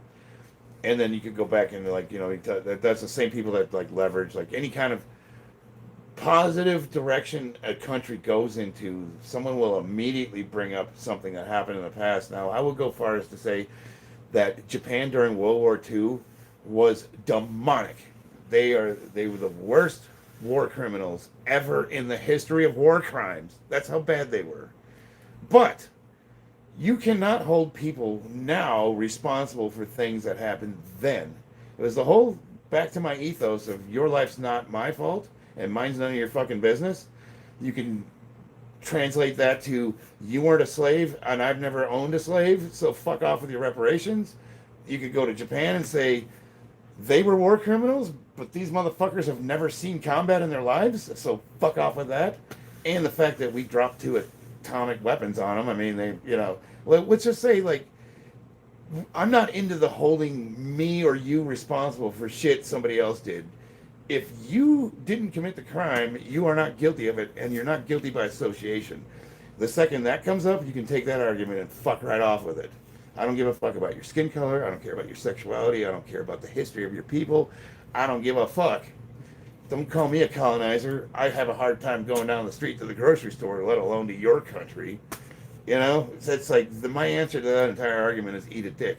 That has nothing to do. It's not relevant. It shouldn't even be a topic of conversation. They've lived with guilt long enough, and that whole generation has acknowledged that, hey, you know, we were pretty fucking shitty back in the day, and we might have deserved 1 or 2 of those nukes that were dropped on us. I'm just saying. But we're not going to hold anybody responsible for that. I didn't drop the nuke either, so I'm not at fault. You say, where's America? You nuked them. I didn't do shit, motherfucker. But here's the deal. I did join the military, and if they would have asked me to, I would have done it twice. Reggie, I like you. Prophet Fear. To make Palestine make Palestine make sense. I would nuke Palestine right off the fucking face of the earth. I give such little fucks about those people. I don't even know how to describe how less of a fuck I give. They would murder me. If everybody went away and it was just me and them in a room, I would probably be chucked off a building. So fuck them. I'm not interested in them. I don't care about their suffering. I don't give a fuck. They've been a mess since before I was born. They're going to be a mess after I'm dead. And with all the problems I need to deal with, Palestine can chew on my wiener. That's how I answer that. That's how we open that debate. You don't think the suffering of the do those motherfuckers? If we really want to get into the weeds, they don't even have to live there. I would say their biggest enemy is their own governing body, whatever you want to call it. I'm not going into names on purpose. Just so you can say, well, isn't the name of the no, we're generalizing. Me neither. Fuck them. Did you see what they did to that girl who wasn't wearing it? Yes! That's what they're fucking savages. So think about this. I'm going to throw this out there, and this is going to sound horrifically racist, but it's not. First of all, a religion isn't a race. Jew is not a race of people. Islam is not a race. I could become one. They're fucking animals, and they cause the dumbest motherfuckers that have ever walked the face of the earth because of their breeding practices and the fact that they open and encourage you getting with your cousins. And no, you can look this up. They have some of the collectively lowest IQs on the planet. They're actually getting dumber by generation, and it's the reason why they've been the way they are and the way why they'll never fucking succeed. They're fucking animals. And I'm broadly generalizing that religion, not any one population that belongs to it. And I stand firmly by that statement.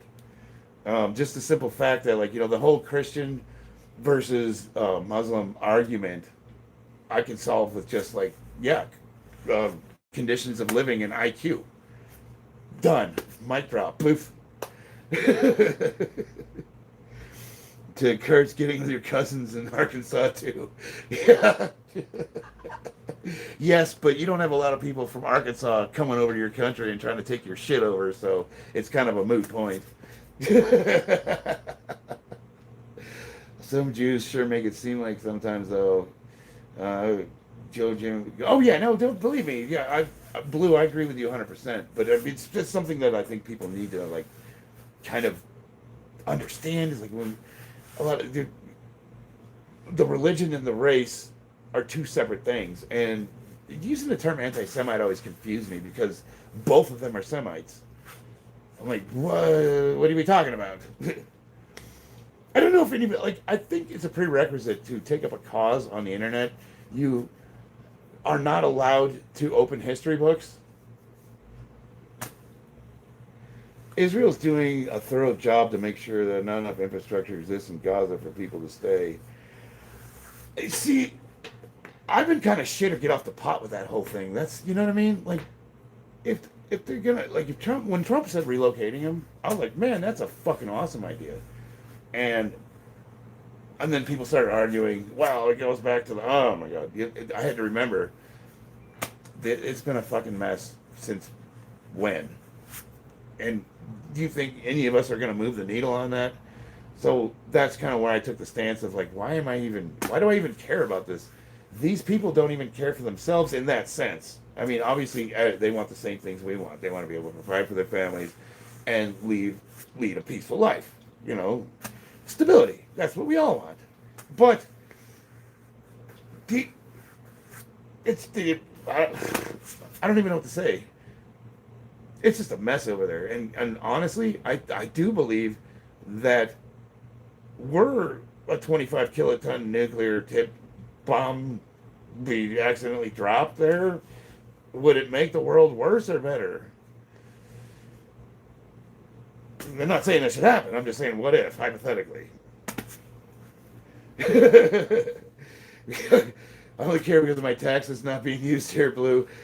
Bro, we haven't had a say on what our taxes have been used for a while. I'm with you. Like, I'm like I said, I used to be libertarian. Like, I'm against taxes. Like, I'm obviously not. You got the progressives, they have their utopia where we all like sing Kumbaya and rainbow shoot out of our ass, and everybody works for each other. And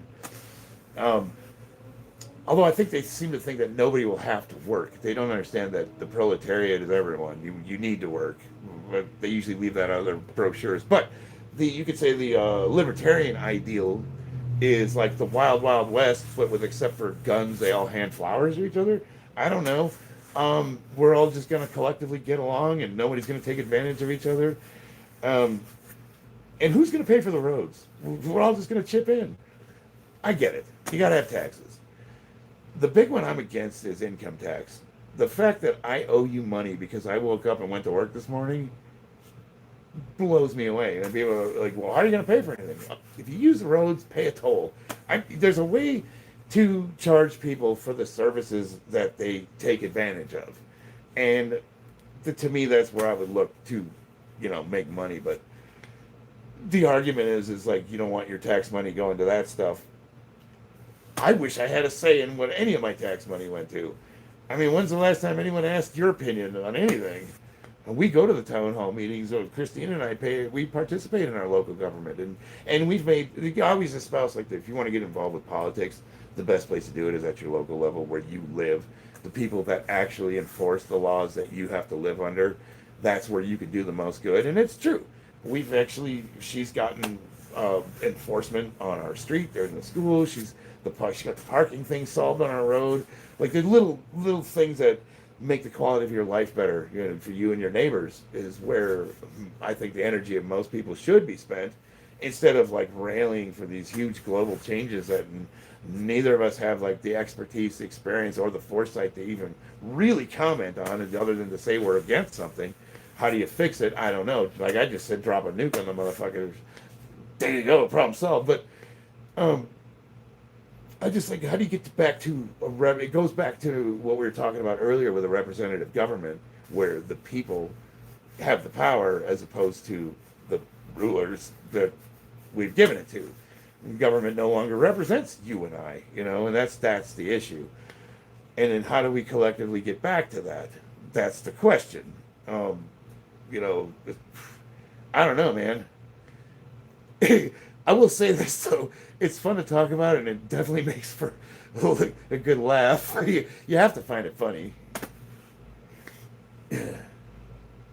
First guy on YouTube say working is positive. Well, yeah, fuck yeah, like Diet Coke. I mean, working is positive. Idle hands are the devil's whatever the fuck. I'm not saying you should be forced to work, but a lot of people get meaning from work. Like, I really like my job. I enjoy what I do for a living. I didn't this last one.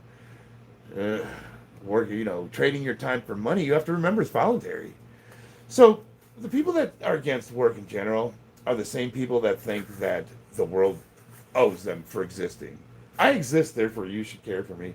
And what they don't understand is, in order for them to care for you, somebody's got to make something. Someone has to produce or provide a service that someone's willing to trade the things they make for, in order for you to have the free shit that you want, right? So someone's got to do it. But there's a freedom in being able to do it for yourself. The idea of, like, I can go to work if I want to right now. I could call my buddy Billy up and we say, hey, I want to go to work tomorrow. I don't like the job, but I can do it. Or I can take time off, because I've been doing what I do for a living for so long that I can afford to kind of dictate my own schedule. Obviously I still got bills to pay, you got a mortgage, got the wife, got the kids, got to take care of all that stuff. But I don't have anybody, I'm not waiting in line for a government check, or I'm not forced in a bracket where you get your little pittance every month and, this is what you get to exist on. I can, for the most part, kind of decide how much or how little I want to work. Now, there's a lot of people that don't like doing hourly work. Believe me, there's days I fucking hate it. But the idea that you can provide for yourself, and you neither owe no one or are owed by no one, there's a freedom to that. And it takes away all the resentment that you might have because you don't have it as good as somebody else, or you wish that, you see what other people have and you wish that was you. You're kind of the captain of your own little shitty trawler. It might not be a yacht. It might be a little 14-foot Glastron with a 90 horsepower Evinrude, but it's yours, and you can go anywhere you want in it, if you know. Does that make sense? So yeah, working is good. Absolutely. Providing for yourself, being a contributing member to society instead of a fucking drain. Nobody wants to hear your whiny resentment about how bad you had it when they've been busting their ass all day, taking care of them and theirs. Fuck off of that shit. Again, it goes to my ethos. Your life's not my fault, mine's none of your business. It works in every situation. It's beautiful. Shane Legs, what's up? It has been a while, man. I took a little bit of time off. Prophet, working is a necessity, but cronyism, nepotism, and yes.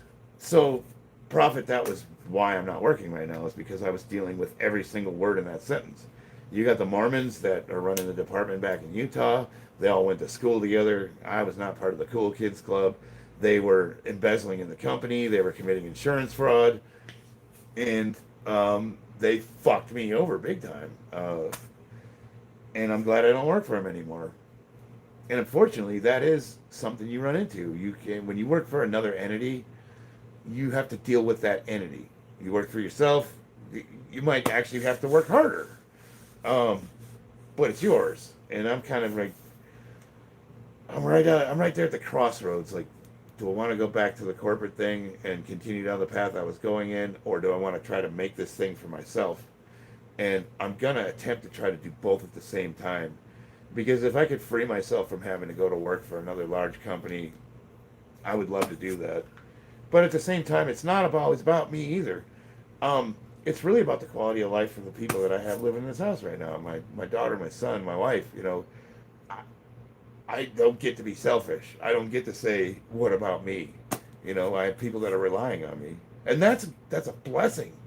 That is a fucking blessing for all you men out there that might be resentful because you're on the hook for somebody else.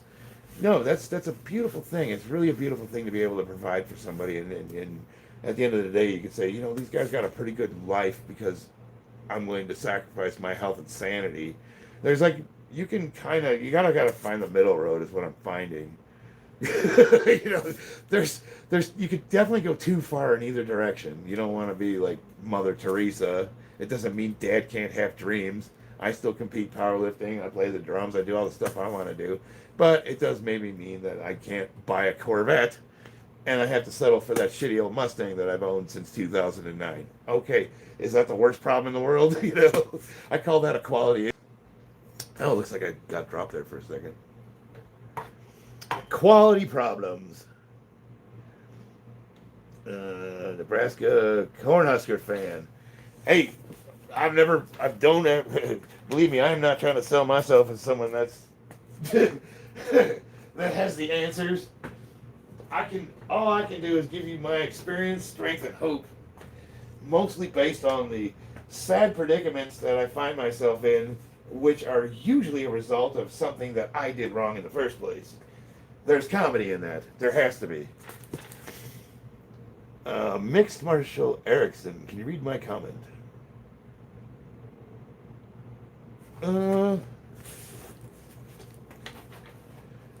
Hot got an OnlyFans. If you guys will pay for it, I'll do it. What do I do on OnlyFans? Do I just show my feet off? What am I supposed to do? Let's see. Can you help me get over victim mindset? Dad wasn't involved much as a child. Mom was mentally ill, alcoholic. Brother raised me. I blame my parents a lot and don't want to anymore. Yeah, so, good Lord.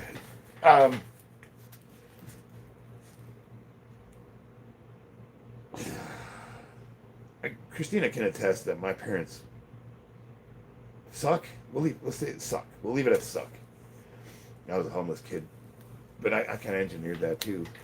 I do blame my parents for a lot, and I think that blame is rightfully squared on them. But I also realize something: harboring resentment that doesn't do anything. They're not losing sleep over it. So forgiveness is one of those things where a lot of times it's performative. We'll take our good friend Max on YouTube. I had to forgive that guy because I found out, like, way back in the day when I first started my channel, this guy was harassing me to the point where I was actually obsessing about it.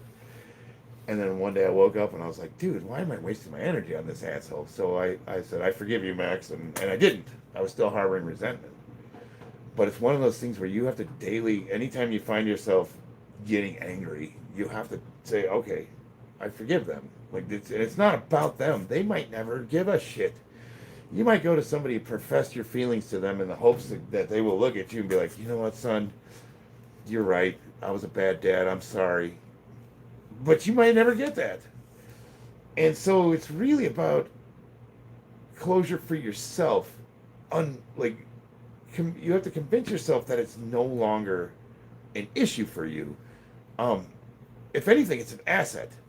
We took a look at like what makes us hyper competitive, or all the things that are negative about us is also the source of what gives you drive to be whatever you are. Like, I have that thing in me where if somebody tells me I can't do something, I will kill myself trying to prove them wrong, and that's not healthy. But it does produce champions. Now my kids don't have that. And I had this thought, like, well, how do I instill that in them? I want them to have that so that they can conquer. But then it occurred to me, do they need it? Okay, if you don't have that drive and it's not important to you, what do you need it for? Maybe you're happier without it. And you can live a long, healthy, well-adjusted life, never caring if you win first place at a powerlifting competition that no one's going to fucking remember 5 minutes after it's over with. Okay, so that involves me realizing that we're all individuals, and what's important to me is not necessarily important to someone else, and that's okay. Like Max and his insane thing where he has to be the number one bench presser, and he's competing with people that don't even know who the fuck he is. Like, what? Who are you? He doesn't understand that. He doesn't. He thinks that we're all like secretly. I wish I could bench more than that guy. Or it doesn't even make sense. Maybe that's a bad comparison, but again, like how to unburden yourself from that. Well, the first thing is sharing about it, talking about it. The everything that we've had fear of, the only thing I've known to cure that is exposure. Like I used to be deathly afraid of heights. Working in construction as a steel worker, yeah. So I had to go up there every day to the 63rd floor of this project and walk to the edge and hold the cable and look over and I'd get nauseous and start sweating, and I thought I was gonna have a heart attack. But eventually, I got over it, and now I can hang off the side of the building if I want to. It's weird. Exposure therapy. Talking about it, finding people that have experienced similar things to you, so that you can, what's the word I'm looking for? You give something you get in common with somebody that understands and can empathize with what you're going through. And really, it's just like making that decision every day. I forgive you. I forgive you. I fucking hate you, but I forgive you. I love you. I want you to die, but I love you. And eventually, you will. It'll just, one day you're going to be like, wow, you don't matter anymore. And that might actually make you feel sad, because that's been a big part of your life. I remember the first time I thought about it, like, I'm not upset at my mom anymore. And I felt sad about it. And I'd explore that. Well, what do you feel sad about? The fact that she'll never understand. All that pain I went through, all that suffering, everything I disagreed with, she will go to her grave believing that what she did was right and good. And that I was the one that's fucked up this whole time. And there's not a goddamn thing I can do about it. So I had to get to a point where it just didn't matter. And now it doesn't. What I can do is not be that parent. I cannot be her. I cannot be my dad. I cannot be my fucked up family. I can be a dad that, even though I'm not perfect and I make a lot of mistakes, I love those kids, and I will always try my best to be a better father, because I care about that. And that's one way to get over it. And it's a process, my man. It just doesn't happen. The deeper the wound, the longer it takes to fucking seal up. You know what I mean? Alright, Smart Gamer. For the love of God, scroll up till you find my liberalism comments. Oh, man. Let me do a set first. I gotta stay on target. Oh, my leg's asleep. Should I squat now? Alright. Let me read your comment. Your comments are never easy, though. They're like thought-provoking. I don't see it. Did somebody erase it? Can you help me get over victim mindset? Wolverines are stacked. Sweet name. What's up, brother? Hey, what's up, Snokamo? At least the business I owned, you could not be successful without screwing over the blade. Damn, that sucks. I would like to know more about that, Blue. It's okay, I'm in Nebraska. Cornhusker fan. Already said that. Alabama State's tied with Auburn right now, 2020. I don't see your comment, brother. Christians, we get it. Cut ties, haven't spoken any word to father in 12 years. Yeah, I did cut ties, but it's getting rid of that internal resentment, How do you get rid of that? And I haven't gotten rid of all of it, by the way. It still pops up. There's times I've just... Dude went from jack to tiny in 6 months. Yeah. Actually, I put on some fat. Stephen Baker. My body fat percentage went up 10 points. My ego struggles to forgive. I'm practicing telling myself to forgive every day. Thanks for the insight. It is. It's hard, man. It's hard to let go. Especially because a lot of us, we just don't get that closure we would want. We don't... The people that have hurt us, some of us will never, what is it you really want? I mean, nothing they can do can change the past or fix anything. But it'd be nice to, just hear somebody that they, say, I'm sorry. or my bad, God forbid. And we a lot of them, you might never get that. I mean, if somebody like some parents pass away, or like sometimes it's just impossible to get the closure. So you have to be able to do it for yourself, which is insanely difficult, especially if you don't have outside help, like a therapist or a support group, or just good friends that know what you're going through. And if you think about it, it makes sense because you can't transmit something you don't have. Yeah, man, it's a struggle for a lot of people. Smart Game, I don't see your comment. I'm studying the political philosophies, and I found one that I really agree with significantly. Unfortunately, nobody has a philosophy anymore, even though this country was founded on it. I would like to know more. You're going to have to write it again. Just go up and copy and paste it. The Enlightenment. Well, yeah, no, now you're talking my language, baby. You know how I'm happy you know how happy I am to hear you say that? All right. My leg's awake. I'm gonna have to start ripping this out here. It is 8:18. I should have been done a half hour ago, and I need to go heavier. Supposed to be testing to see where my strength's at.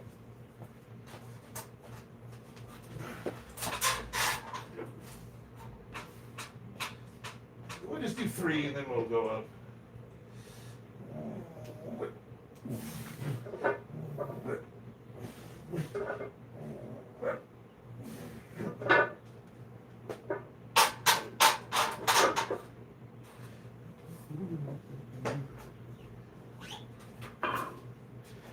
Got a couple plates over here in my Lake Hero machete.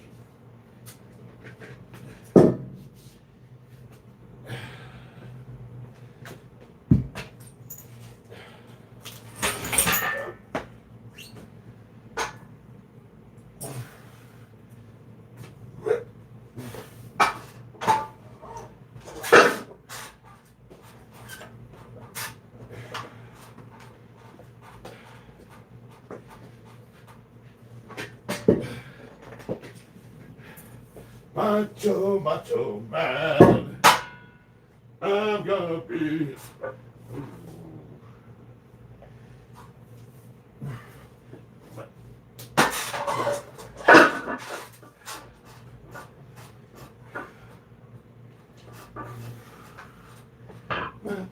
Macho man.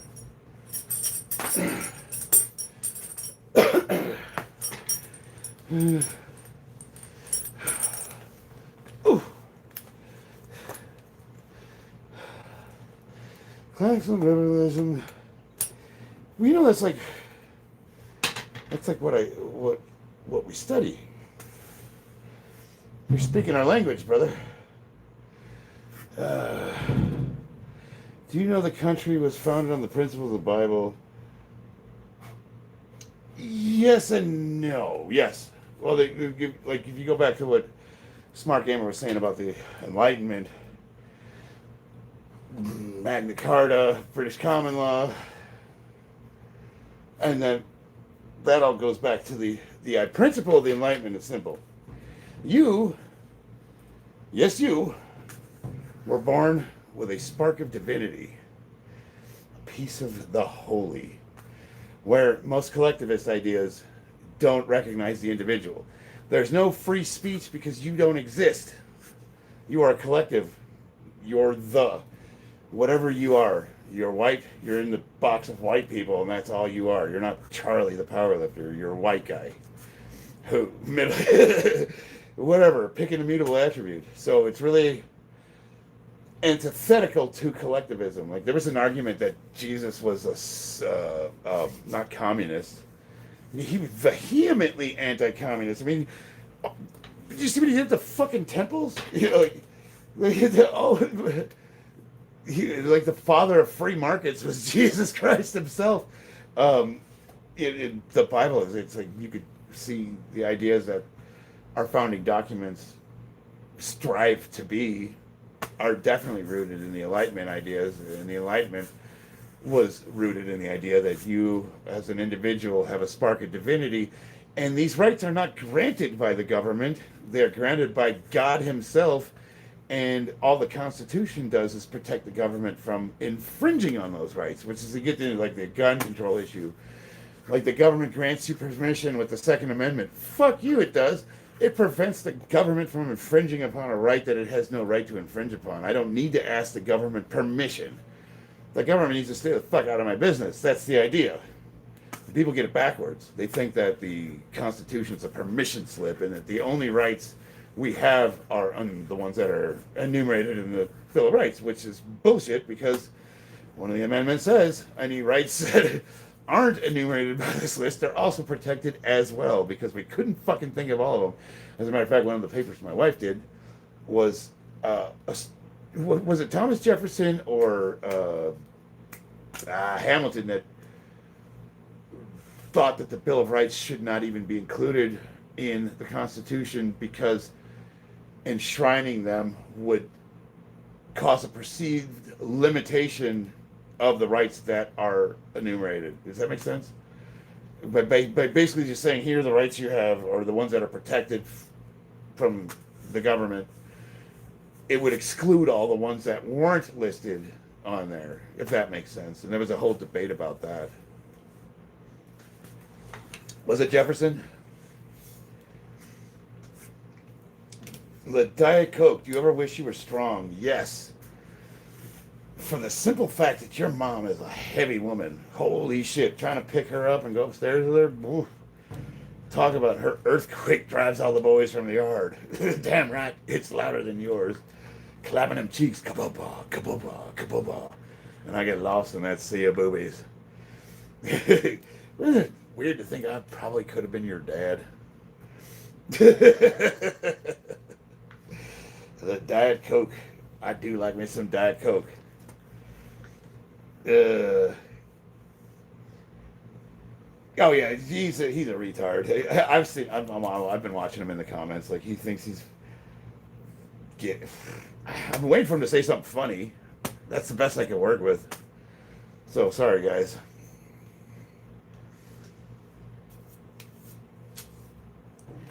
Capitalism, yeah. So the whole argument about capitalism, and especially in this country, is one, people are stupid, and most of our educated class have been educated by basically people who are communists. Two, they don't know what a free market actually is because we don't have a free market in America. I mean, if you think about it, the United States is actually more socialist than a lot of socialist countries. So it's kind of hard to be against something that you have no experience with. How much do I weigh right now? I'm actually I put on some weight. I took some time off to get healthy, and I weighed myself yesterday, and I was hitting 230 on the scale. But that was also after Thanksgiving, so kind of hard to say if there wasn't maybe packing on a little extra mashed taters. You know what I mean? If we force every high schooler to read The Wealth of Nations, so I think required reading should be Mein Kampf, Das Kapital. I do believe everybody should read Marx's book. They should read The Gulag Archipelago, which is a heavy read. That's a classroom one. Alexander Solzhenitsyn, and then I don't want to say Ayn Rand. Ayn Rand, just because of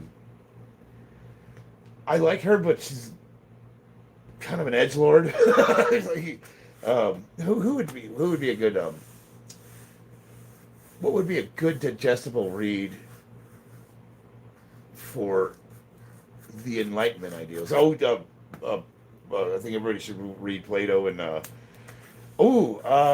Marcus Aurelius. For sure, definitely. Get some goddamn stoicism back in these men, goddamn it. Then you don't have these fucking homos, and I don't mean men that suck dicks. Those are pretty. I'm talking about these little faggots that go online and talk about the physiques of other men, and then you go look at their profile page, and they look like someone put a forest fire out on their face with a screwdriver. It's like, goddamn, son, you shouldn't be commenting on anybody, but you know what I mean? We get rid of those fucking whiny bitches, maybe get them feeling what a vagina feels like, and they wouldn't hate the world so much. That's kind of really the goal of capitalism. You know, that's what it is. Is communist is like people that are communists are whiny bitches that have never achieved anything and think it's unfair, so they want to usurp the success of other people. George Orwell, George was a communist. I don't know if he stayed one forever, but I like George. It's good. Definitely Orwell. Lived off his capitalist friend, took advantage of his maid.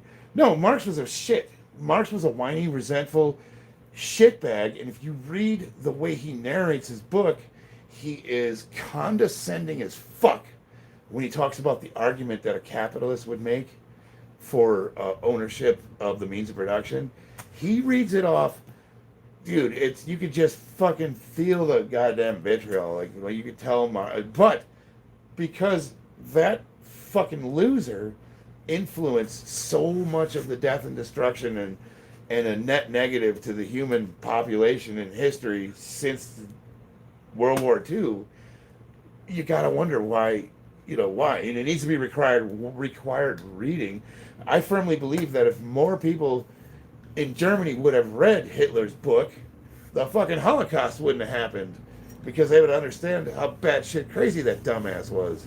And it's for that reason that you need to study these things. Like people would say, like, how could you have Hitler's books on your shelf? Are you a Nazi? No. You want to study your enemy, dumbass. I mean, that's the other problem. Is like a lot of these people, these progressives, they take these causes up and they don't have a counter to their argument. They say this thing bad, and then but you ask them, what are you going to do to fix it? Besides burn it down. And kill everybody that disagrees with you, apparently.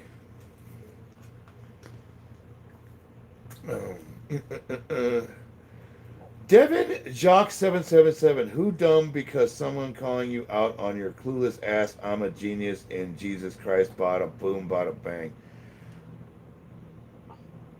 I don't know how to respond to that. That sentence has made me dumber reading it out loud. If we could get maybe some punctuation or a comma or two, maybe. I don't know. Is it an insult? I'm not sure. It's words.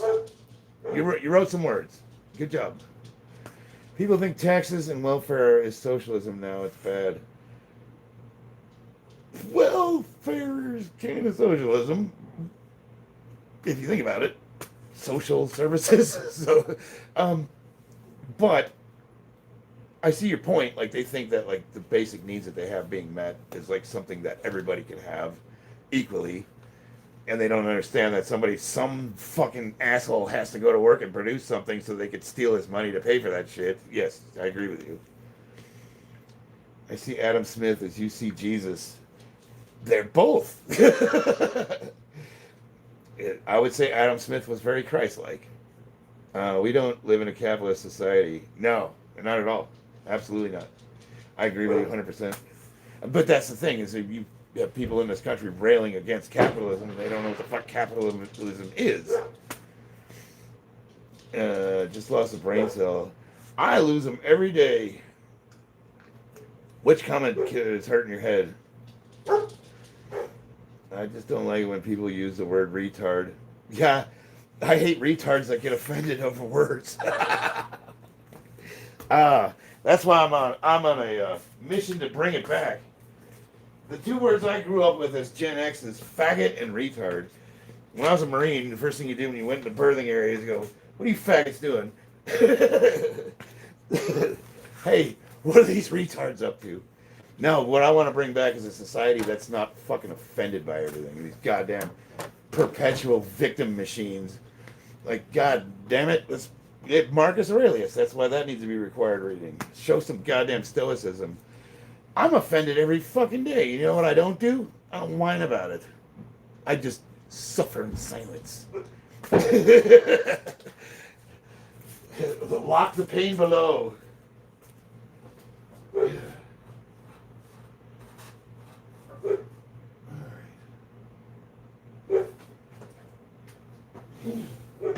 haven't worn this belt in a while. Make sure you're not going to pop a rib out.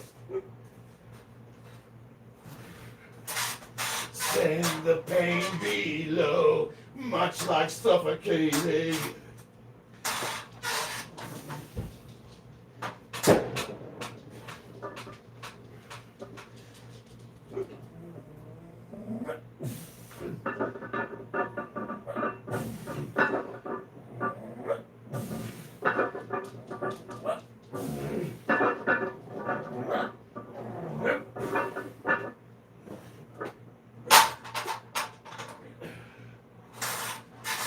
Yeah.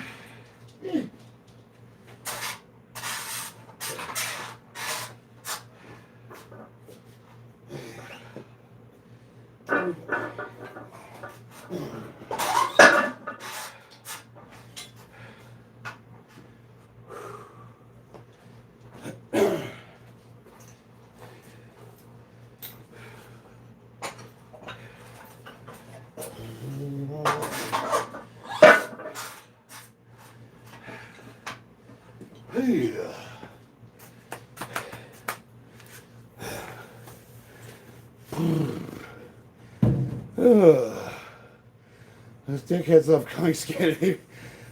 PM tried to come out and save himself. Sweden isn't socialist. I remember that. They even have aggressive taxes. Yeah, no, I actually remember that. He's like, stop guarding yourself. I can't do the accent. Yeah. I didn't rebrand my channel name. I was going to say to somebody, Bernie Sanders called Sweden socialist. Bernie, God bless the guy. That poor bastard. He came so close. If I was Bernie Sanders, I would ask, why? Go right off into the sunset. You octogenarian fuck. Nobody likes you. We like you as a person. I think Bernie's a good dude. It's a millionaires and billionaires. Until he became a millionaire and he's like, oh, it's just the billionaires. Write a book. Like, you fucking get the fuck out of here. I need a better rack. Fuck no, Josh, I've had that motherfucker. I'm ride or die with that bad boy. It's been fighting for his life for 10 years now. Maybe more. Reagan voodoo economics. Well, Reagan fucked us over big time. But, here's the thing. If you think about it, like, I lived through Reagan. And it was the best of times. Like, economically speaking, for the average household, without us knowing a fucking thing about geopolitics or how the world works or the economy or stocks, just growing up and going to school and doing your thing, the Reagan era was wonderful. Who knew? I don't fucking know. Trickle-down economics, whatever. That's words that some asshole said on TV. The Star Wars program, it was like, all that's bullshit too. Nancy Reagan's only got one tit. That stuck with me for some reason. Can I bomb him now, Nancy? Fucking Gaddafi's line of death. Don't you cross this line. Okay, not this one. Okay, not this one. And France says we can't fly over them, so we, oopsie, to bomb on their embassy. Well, not bad. But it's easy to look back in hindsight and go, holy shit, Reagan fucked us huge. But at the time, it was pretty goddamn good, man. It really was. I just remember, like, those years growing up, like, nobody thought about any of this shit. And that's probably why we're in this fucking soup to begin with. Anatoly. Yeah, I know Anatoly. Not personally. I don't like hanging out. Reagan economics had a lot of merit. Just a regular bad. Yeah, so, but it's kind of one of those hindsight being 2020 things, Who the fuck is calling me? I ain't. 619-9179. That's twice this number. It's 9 o'clock at night on a Saturday. Leave a message. I hate calling it trickle down in Reaganomics, supply side. I wouldn't, so here's another thing, like, without going off on a huge Reagan tangent, the other thing to think about is, look who took power after him. So, who do we got? It's the New World Order, not gonna do it. Wouldn't be prudent at this juncture. His vice president the fucking New World Order himself, the fucking head of it all, the globalist elite, head of the CIA, the not gonna do it, wouldn't be prudent. Remember that? George Bush Sr.? You can kind of look at what Georgie did after Reagan and see why that bucket got kicked down the road the way it did. And then, of course, Bill Clinton took over, and oh, good Lord. Man, that depends on what the definition of is. You gangster, you motherfucking gangster. I would say, like, there has never been a human in politics who has done more sexual misdeeds than that man, and he has not been held responsible for a fucking single one of them to this very day. That is a gangster right there. I love it when people use the word Zionism. You guys, you're such fucking pedantic, pompous assholes who think like some douchebag that's working out in his garage at 9 o'clock at night on a Saturday is thinking about globalism and all that bullshit. Here's Zionists. You know what's funny? You got like the Muslim, the Nation of Islam that talks about like colonists. You're colonizers. You're the biggest colonizers in history, going back to, like, let's just say with the Marine Corps, with the, you know, the Tripoli, you know, the Barbary Pirate Wars, you know, when we went over there with like one platoon and beat the fucking snot out of all those retards. To today, they've been colonizing and inbreeding themselves into every population in every corner of the world. And then they had the audacity to get that fucking douchebag that ran for mayor of New York, what's his name, talking about how Islamic slaves built America. Are you fucking stupid? Like, and here's the big kicker. The audacity of that man to even mention slavery when the simple fact is that America is like the only country that abolished slavery, and they still have fucking slaves to this day. It blows me away. It's just like, what are you talking about? Zionist, oh, fuck off. Drop a nuke and fucking pave it over. Let's make a parking lot. You heard it. There's no New York governor. Mayor, yeah, whatever. You know what I mean. Don't be pedantic. Yes, he's very economically illiterate. But it's funny because how did he get into office? He promised all this stuff. And the rest of us were like, how are you going to do that? And now he's begging for money? Hey, you know that free shit I said I was going to give you? Can you hook a brother up? Got a few bucks? Like, I want to be a man of my word. I would say anybody, any person that is a communist or a collectivist in any way is one of two things. Retarded, with IQ lower than 80, or malicious. You're either evil or stupid, like not able to function in society stupid. You can't, there's no middle ground. There's, based on history, in every place that it's been installed, if you will, there is no other way, there's no middle ground. You're either fucking stupid, as in shouldn't breed, or evil. Which one is it?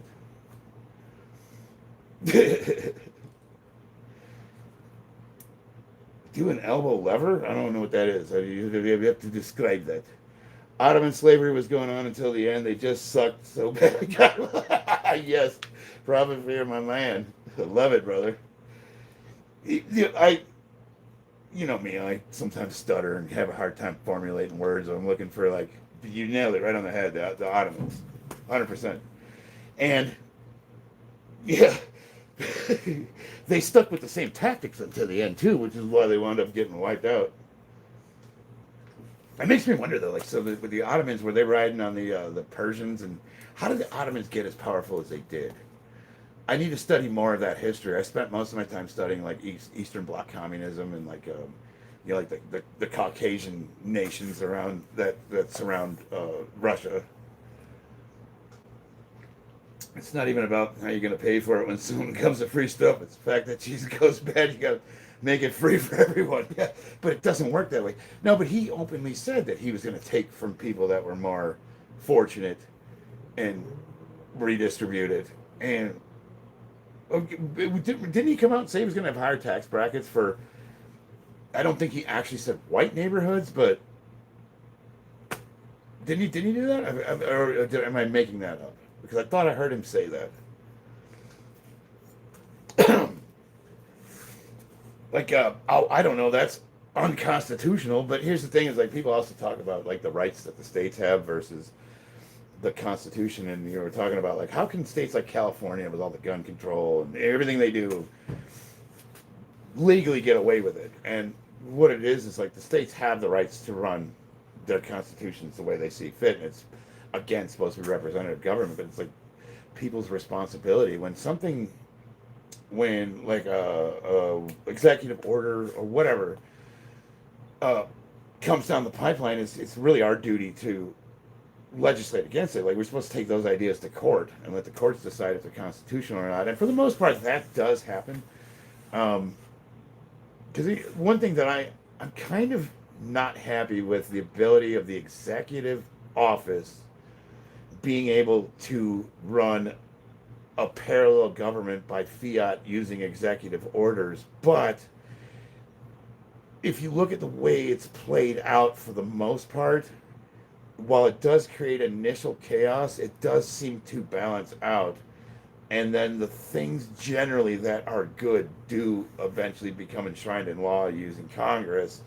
But it's just like, it seems like it's a little like the pendulum swings so far back and forth because one president does all these sweeping changes and the next one comes in and just undoes them all and then fucks you with two middle fingers and goes all the way the other direction. And it's like, oh, like, can't we just, incremental, like, take it easy, boys. Like, but sometimes it's a good thing, like what happened with the military. We went from basically being a fucking DEI experiment to once again being the fucking powerful military that I'm very much proud of being associated with. For a while there, I was like, my son said he wanted to join the Marines, and I was like, I don't know, kid, man, it ain't looking good.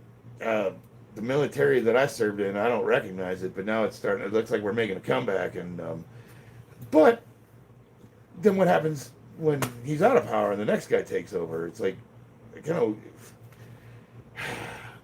you guess you got to take the good with the bad, because if you look at it, with the checks and balances that we've had, it's really, really hard to get anything done, and that's by design, and that's a good thing, because you wouldn't want any ideology to be able to just jump in there and take the horse and run up whatever mountain he feels like. But then at the same time, it's also hard to get any meaningful change to take place. Everything seems so incremental and tiny. I don't know. I can tell you what I believe in. I don't know how I would fix everything, though. I mean, I think we're past the point where we should have all rose up and, like, the insurrection, which didn't happen, but calling it insurrection, it's only an insurrection if you lose. If you overthrow a government that is illegal and has been for a long time, is it really an insurrection? And then,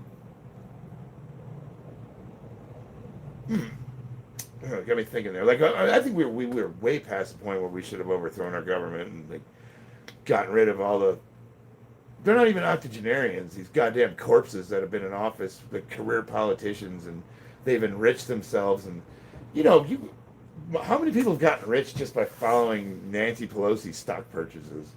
Like, don't they have a website that basically tells you what purchases they and when they buy and sell stocks, and you just follow exactly what they did, but you don't have the insider information they have, so it could be a day late and a dollar short. Like the whole Roblox thing, when I found out that Nancy Pelosi owned like how much of that company, and if you look at the money that she made off of Roblox stocks, it's like, how the fuck is that legal?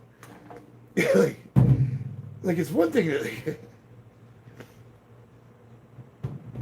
and it was as soon as United was decided, Trump isn't a beacon of stoicism. Oh, good Lord, no. Trump isn't a beacon of anything. But he's funny. I do like the shit he talks. Um, it's kind of like I don't even talk about like the lesser of two evils. I don't. I've never cared. I've never cared about a president's personal shit. I mean, going all the way back to Bill Clinton, the second he got a blowjob in the fucking Oval Office, it's like we're done talking about the morality of the executive office, right? And the simple fact is, and this is something that most people forget, there are three branches of the government, and they equally have the same amount of power. So you can't even blame the executive branch for a lot of the shit that's going on. Um, it's like when people ask me, like, how could you back so and so for this? I don't give a fuck. I don't give a fuck. As long as he's not touching kids, um, I don't give a fuck. I don't really care. I care about, like, what are the results? What is he doing to make our country better? I don't give a fuck about the person. I don't worship people. I don't care what their past is. You put somebody in charge, like, I'm a carpenter. You give me a guy that can put a house together with raw materials and he can do it in record time, and then you come to me and tell me, that guy, I don't give a fuck. I don't care about his personality. Can he build me a house? That's what I give a fuck about. And people are hung up on all this bullshit that is 100% irrelevant to the well-being of our country.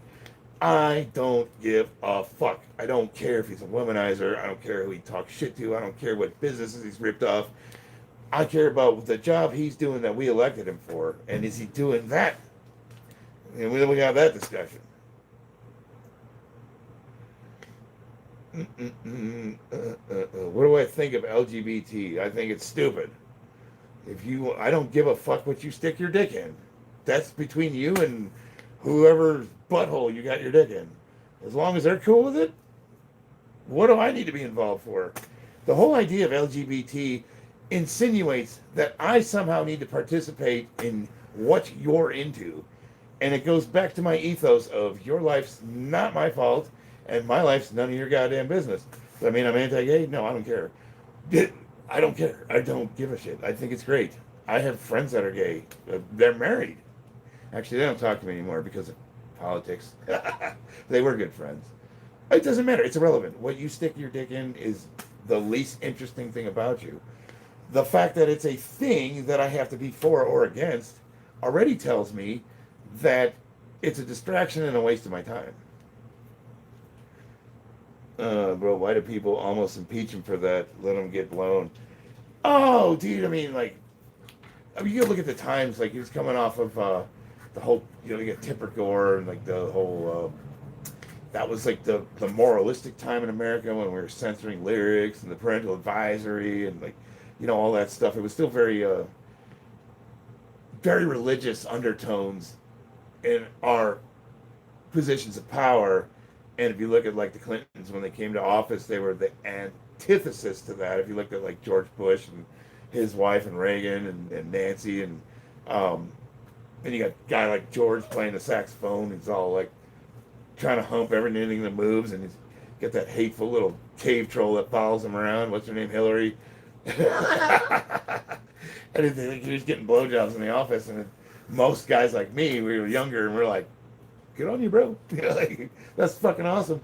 But you had the moralizing, the grandstanding, what they do now. They do, each time it swings back and forth, it goes from the left. It's, what do they call it? Where you say you stand for something that you really don't give a fuck about so that you look good in front of people. Like putting a flag on your Facebook profile. I stand with whatever current day thing is, and you don't know anything about it, and you're gonna, like, yell at people that that don't have your opinion, even though you don't know what your fucking opinion even is.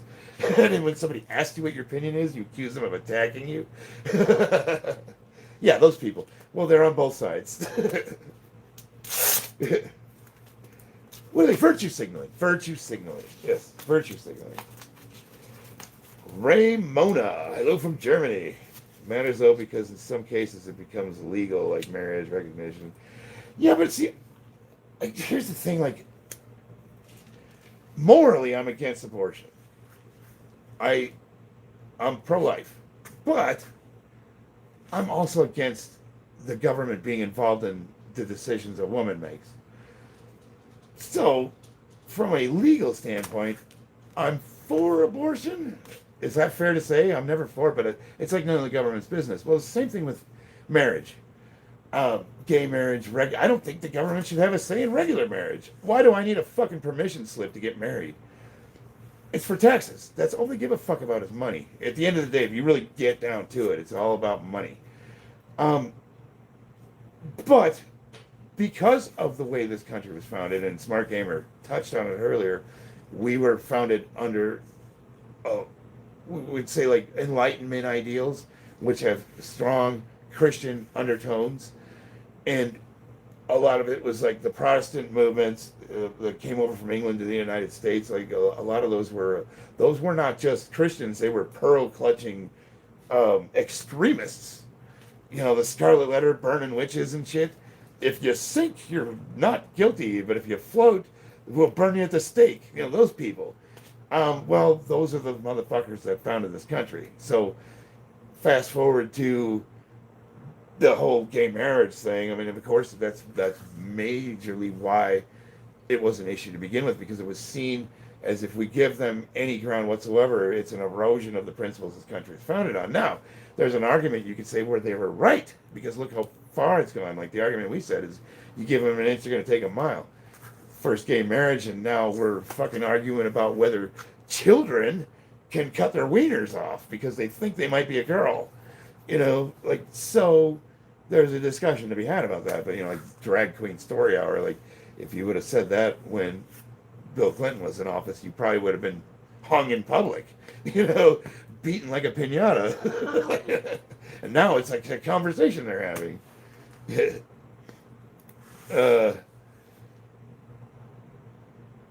Lack of options. Let's see how much you got on the bar right now. Let me see. Let me tell you. Oh, my leg's asleep. 405,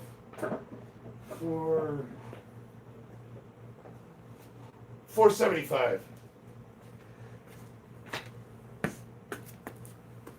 And I haven't squat in a while, so let me let my leg wake up here. Let me see. It's almost 9 o'clock, so this is probably gonna be the last set I do. I'm gonna go all out on this one. Whatever that is. If it's 2 reps, it's 2 reps. If it's 5, it's 5.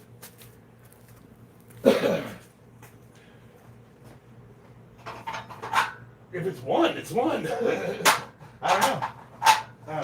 I'm testing my strength out. So back in March, I was squatting closer to 700 pounds. But I took some time off. So now we're getting back. And today's just me trying to see relatively where my strength's at so I can start programming.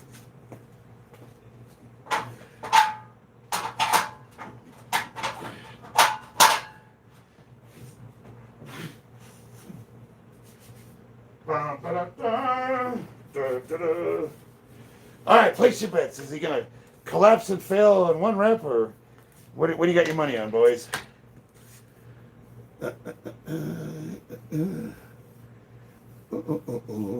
Mixed martial artist. Oh yeah, no. So my apologies if you thought I was clumping those all together. I was saying that's the conversation's been lumped together. I don't know if I said that though.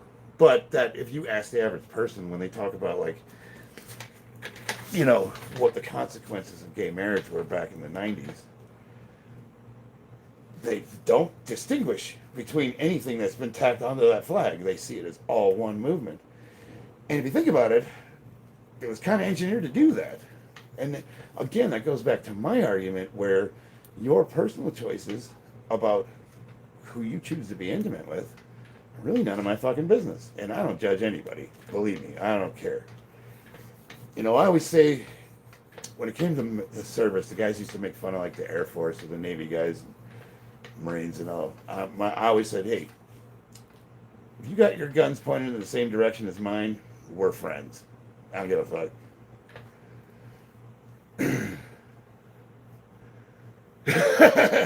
Well, I didn't really want to get into the whole transgender issue, though. But I have my stance on it is if you were born a man, you should not be competing with women, and that's pretty much where I end the argument. That and no one under the legal age should be able to make medical decisions that alter themselves permanently. Like I can't get a fucking tattoo. I shouldn't be in charge of. Look, dude, when I 5-year-old thinking he might be a girl, like I honestly thought I was Superman. You know, and I literally thought that if I thought hard enough, I could jump off my roof and I would fly to my neighbor's house, and I was up there, ready to do it. Then I'm thinking like, okay, I gotta focus. That's what a 5-year-old thinks. You know, fucking let them make life-altering medical decisions that will permanently change them for the rest of their lives, and usually not in ways that are good. And the whole argument is stupid.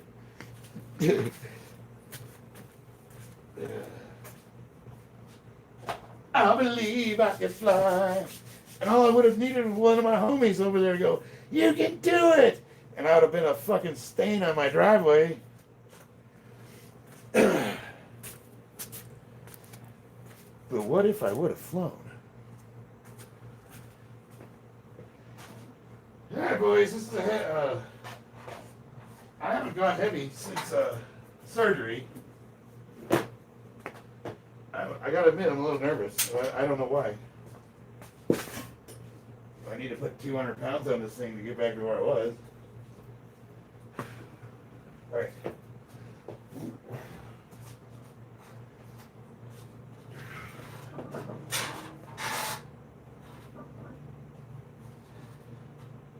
Come on.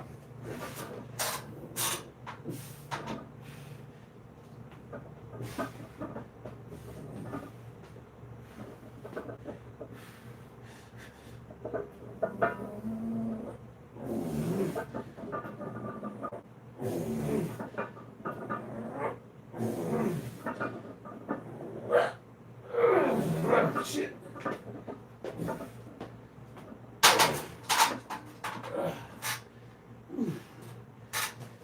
Oh.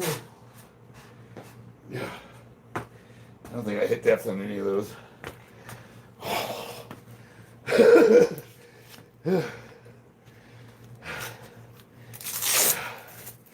420, what's up, man? Thoughts on Bulgarian splits? I think like a boot camp style training is good for everybody. I did something similar called the Candido 6 week, and it raised all my PRs. It was like a smash and grab program. But the second time I ran it, it killed me. It was too much. So, like really, really challenging yourself to something like Bulgarian. Short blocks of training, awesome. But how much can you lift? Right now, I don't know. The whole transit sports, I took what you said about local government to heart, take it up in their school. Yeah. I mean, you kind of have to. I mean, parents have to get involved, especially if that thing's going on.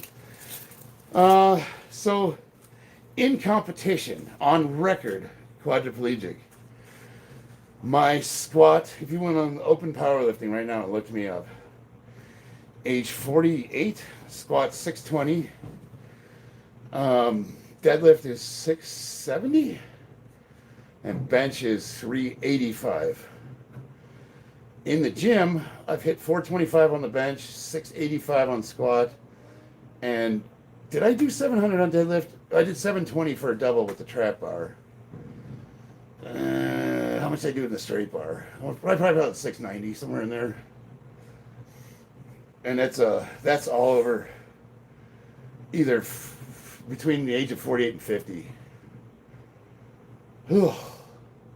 So back in March, I was the strongest I've ever been. And then I had popped my bicep. And I took some time off, and now I'm little dirty, man. God, little tiny muscles. Yeah, check some of my videos out, dude. I was a beast. I was actually much bigger than I am now, but definitely like way more cut. I was walking around at 10% body fat, well, maybe 12 or whatever, but now I'm like 22. Deadlift 420, nice, rich guys. Fuck yeah, man. What's your, Rich, what's your body weight? Thanks, quadriplegic. I actually was, this year I'm not ranked because I didn't compete because I hurt my arm. But the last 4 years I've been consistently ranked top 5 in the world for my age and weight for powerlifting, which is why on my channel I call myself the world's strongest Marine. And people are like, no, you're not. And I'm like, when powerlifting, yes, I actually am. If you look at my McCulloch score, which is a dots with a age multiplier, I'm a 5'10", and I keep telling them, find another Marine that lifts more than me and has a better, higher score. That's so, you know, like, so you got Eddie Hall, who's lifted the most that humans ever lifted with deadlift.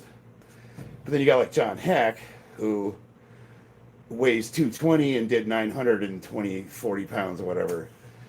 John Hack would have beat Eddie Hall even though he lifted less because they base the score on your weight.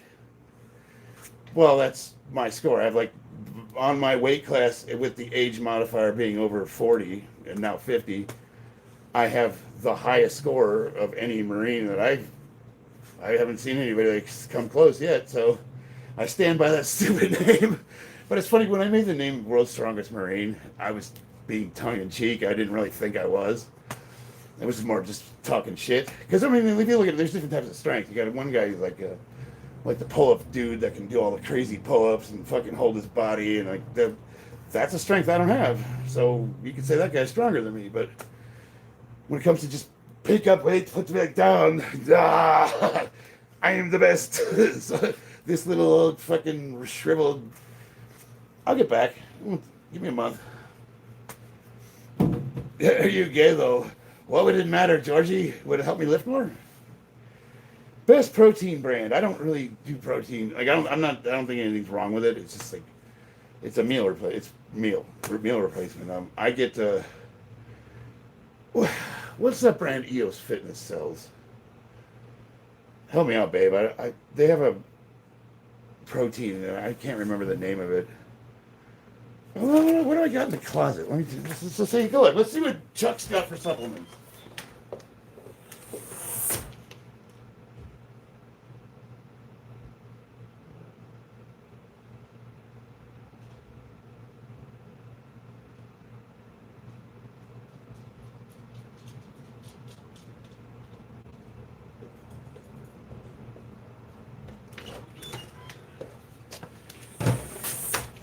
Currently, let's see, I got my wife mostly does the organic stuff, but sometimes I'll do a scoop of that. I bought the cheapest one in the aisle, which is whatever 6-star nutrition garbage. This stuff here, MCT Wellness, that's got a lot of stuff that's for like joint support. And then this shit is the bomb. Optimize caffeine. That's right, it's caffeine. It makes anything you're drinking into a pre-workout.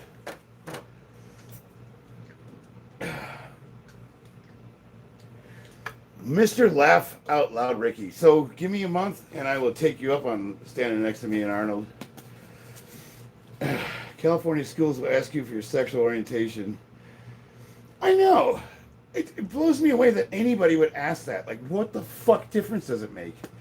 But the reason why, Prophet, so I do construction safety. I'm sure I've told you ad nauseum. One of the things that I had to learn was HR, human resources, and tax laws and things of that nature. And we were asking iron workers for sexual orientation, what they identify as, and all that stuff. And then, of course, they have the right not to answer. But there's money incentives for having diversity in your hiring. So, like me being a veteran, I throw in there, I'm black and I'm gay, and a disabled veteran. Holy shit, man! We're actually getting paid to hire this guy. So it becomes like the intersectional Olympics. So a lot, I would imagine, I don't know for a fact, but I would imagine a lot of the schools or uh, institutions in California probably are incentivized to uh, what am I looking at here? To be able to demonstrate the diversity. Does that make sense? Because otherwise, why would it matter? Why would it fucking matter? I can't even. There's no logical reason. Christina says I'm using your caffeine. No, baby, I was just showing what we had in the shelves.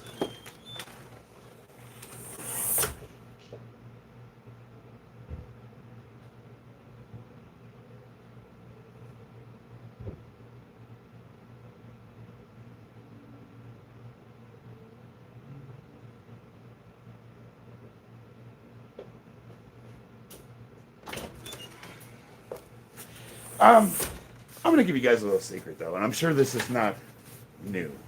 Prophet, you might get a laugh out of this. It really doesn't matter what supplements you take when you're also taking anabolics. I could be that guy, be like, I don't take any of that stuff. Squirt. You know,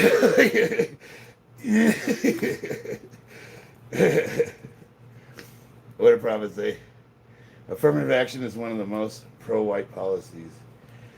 You know, so here's the thing. On at face value, that comment, I would say, what are you talking about? But if you look at the downstream unintended consequences, it's always about unintended consequences.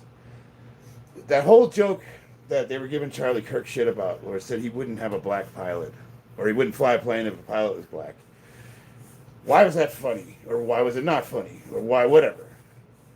In context, not out of context. Out of context, it sounds like this is a racist dickhead. But what he was saying is something that most people that have gained or lost from affirmative action would say that it was the one, who was it?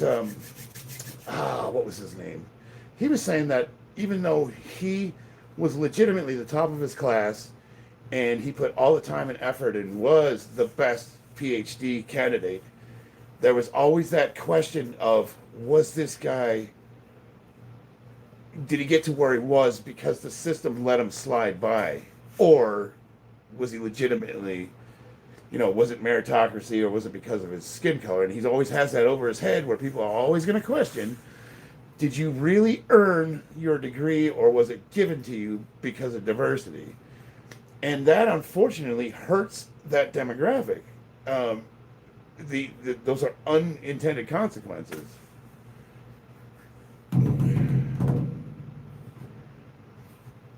The most pro-white policy is a 15 minimum wage. You have to give me a little more context on that one. I'm against minimum wage, but not for reasons you probably would agree with.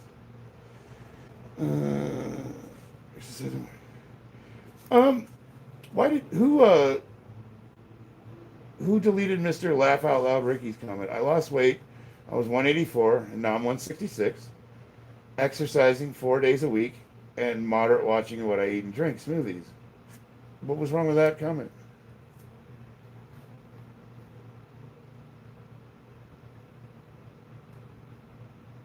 Probably an accident. Sorry about that, Mr. Laugh.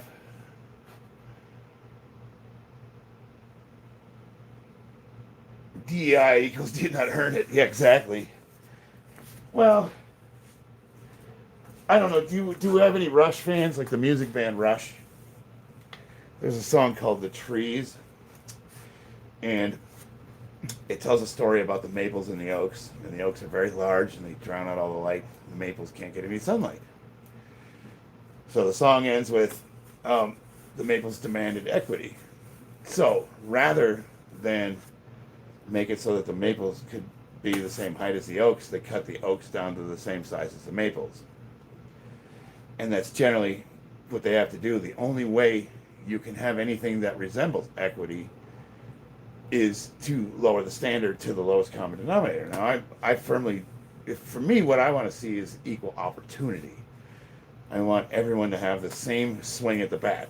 And if you've got a fucking home run, you got a home run. And if you suck and you can't get on base, hey, you got your chance. So that's important to me. But hey, you get good, right?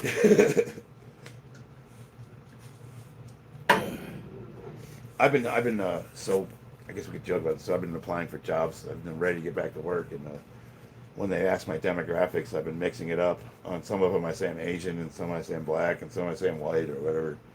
And I'm just seeing who's responding, and it's anecdotal because there's no way to prove that that's why they're responding. I actually have a really good resume, but it's interesting to note that every single one I applied for where I said I was something other than white, they got back to me. I don't know. That's a tough thing to say. It's not a smoking gun, but it's an interesting. Yeah. All right, I'm gonna go. Yeah, the job market's. Here's the thing. It's like working in construction. We can't get enough people to work, but getting hired on is next to impossible. It's such a bizarre. Um, I don't know what the phenomenon. I'm gonna crank out like a set of leg presses to failure here, and then I'm gonna get offline. I had a pretty good time with you guys tonight. Okay, let me get some weights.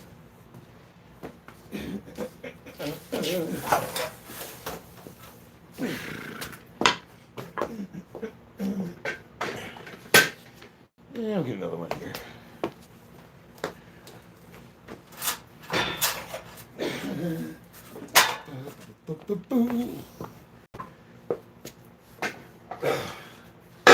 This shitty leg curl machine, it usually is in my way, and I want to get rid of it so often, but it really does come in handy.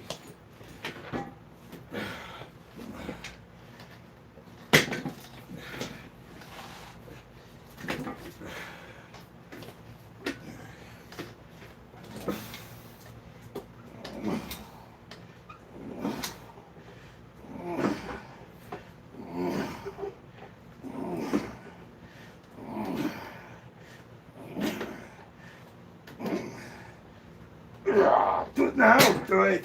1, 2.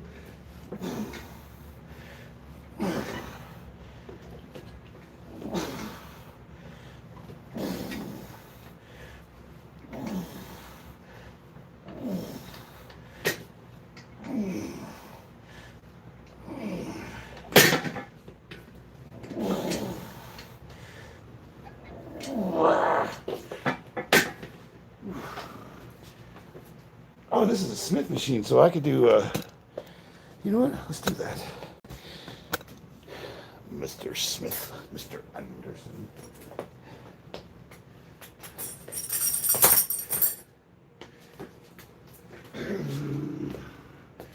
My girl, a vegetable. She lives in a hospital. I would do anything. Keep that girl alive, yeah. She's got no arms and legs. Oh, she's got her hooks and pegs. Let's do a warmer second.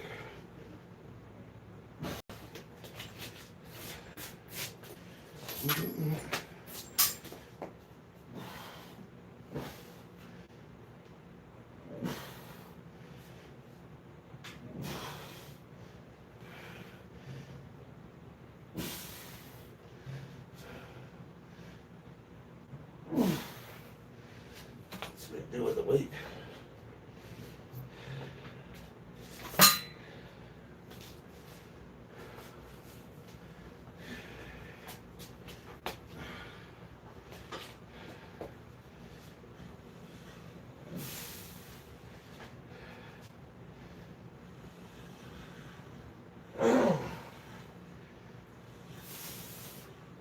Oh shit.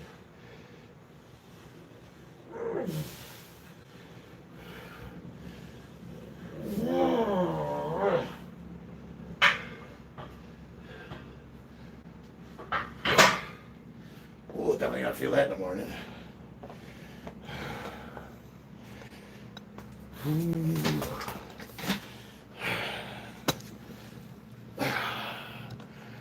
Whew. Oh, my job sucks. My story. A month ago, got a text. Black Friday, 7:30 in the morning. Oof. Where do you work? The man knows what he's doing. Terrible form asking injury. I'll keep that in mind there. Circle with A in it that obviously is never lifted. Like, what do you do to strengthen your knees?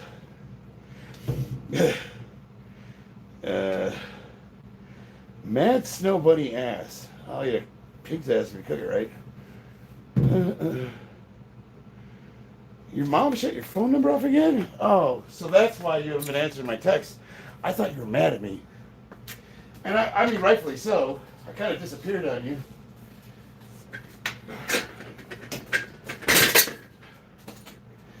You know, it's so funny, like, Prophet knows this better than anybody. You always get these internet weirdos that, like, will tell you that what you're doing is going to hurt you.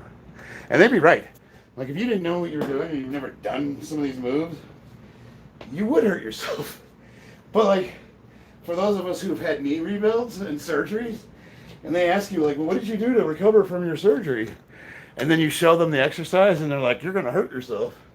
Like, are you fucking retarded? Use this pistol squats here.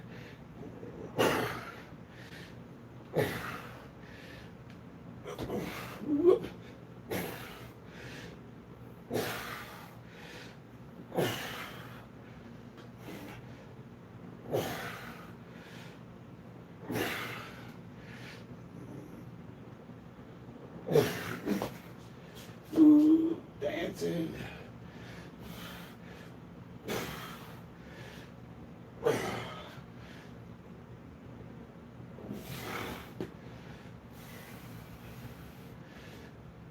Works on balance too.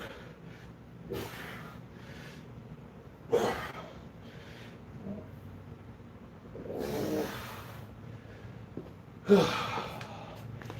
think I'm about done, boys. Is that gonna hurt me too? Is that gonna hurt me?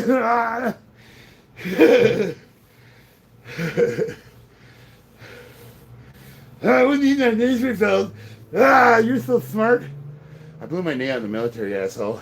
You know what helped fix it? Squatting.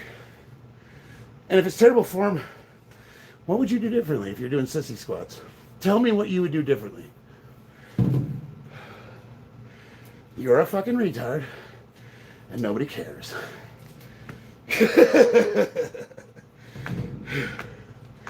He's such a moron. I blew my knee out playing basketball, and literally squatting is what fixed him. You've never done anything. Anybody who says they stacked bodies has never even been in the military. You play Call of Duty, you live in your mom's basement, and nobody fucking likes you. You're stacked bodies. I stacked bodies, yo. Fuck off. Oh my god. What are you, 12?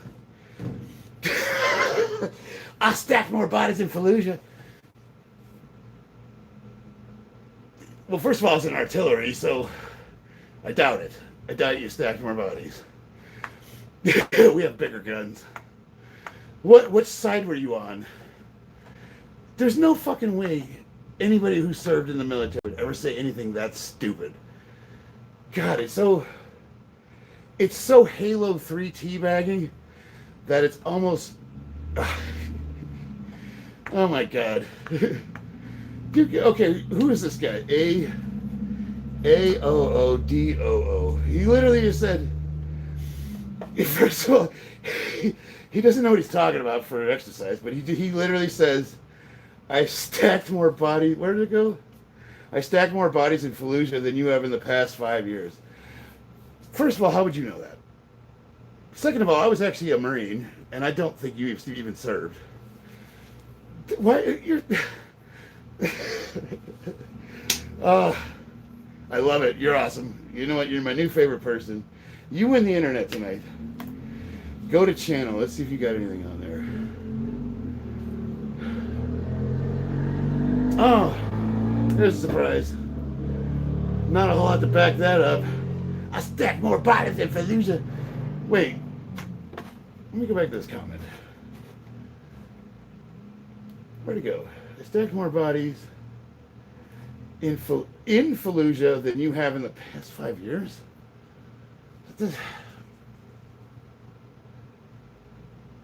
When did this happen? Tell me about your time in Fallujah. Who were you with? What unit were you with?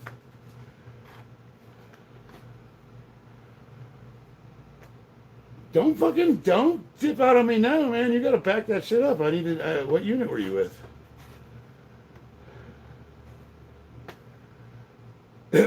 Are you American nationalist? Well, I'm a patriot, that's for sure. Dude was a Navy. I doubt he was a Navy corpsman. Corpsmen are badass, and I don't know one single corpsman who would ever say something as stupid as "I stacked more bodies." Get the fuck out of here.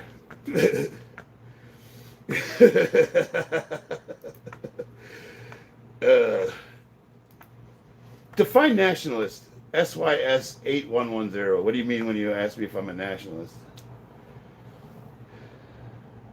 Furry use fish. Yeah, I like pistol squats because they also work on balance, which is at my age it's kind of hit or miss. You know, like there's days where I have really good balance, and other days I just can't seem to stand up straight. It's one of those things that just kind of goes a little.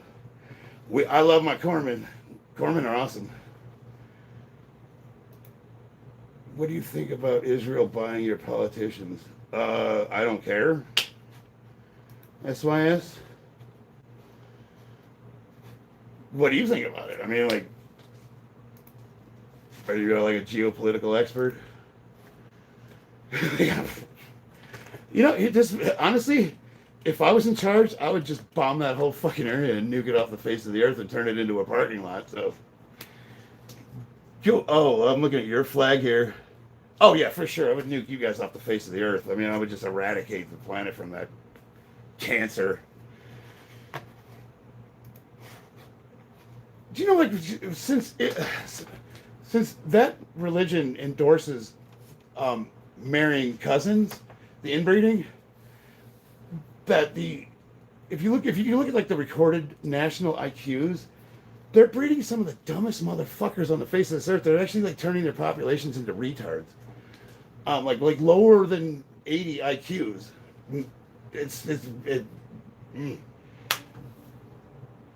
Poof. Let's just get rid of her. No, I'm not. I don't know. So how do you really feel? We're here for weightlifting, guys. No, but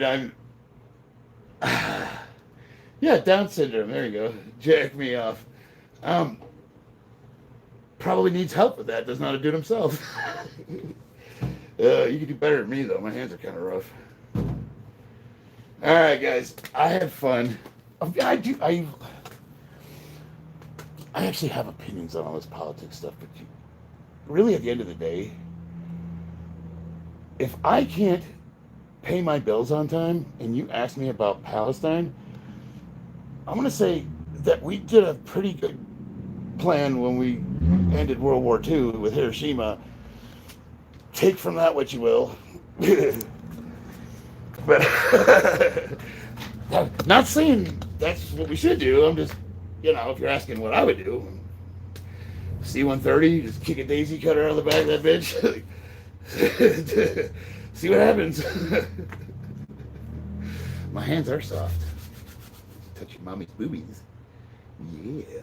All right. I love you guys. I'll see you on the battle. How is having soft hands an insult?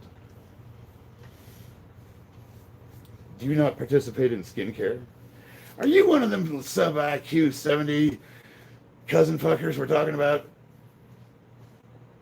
All right. Don't breed. Please. Do the world a favor. I love you guys. I'll see you on the battlefield. I'm going to try to train tomorrow.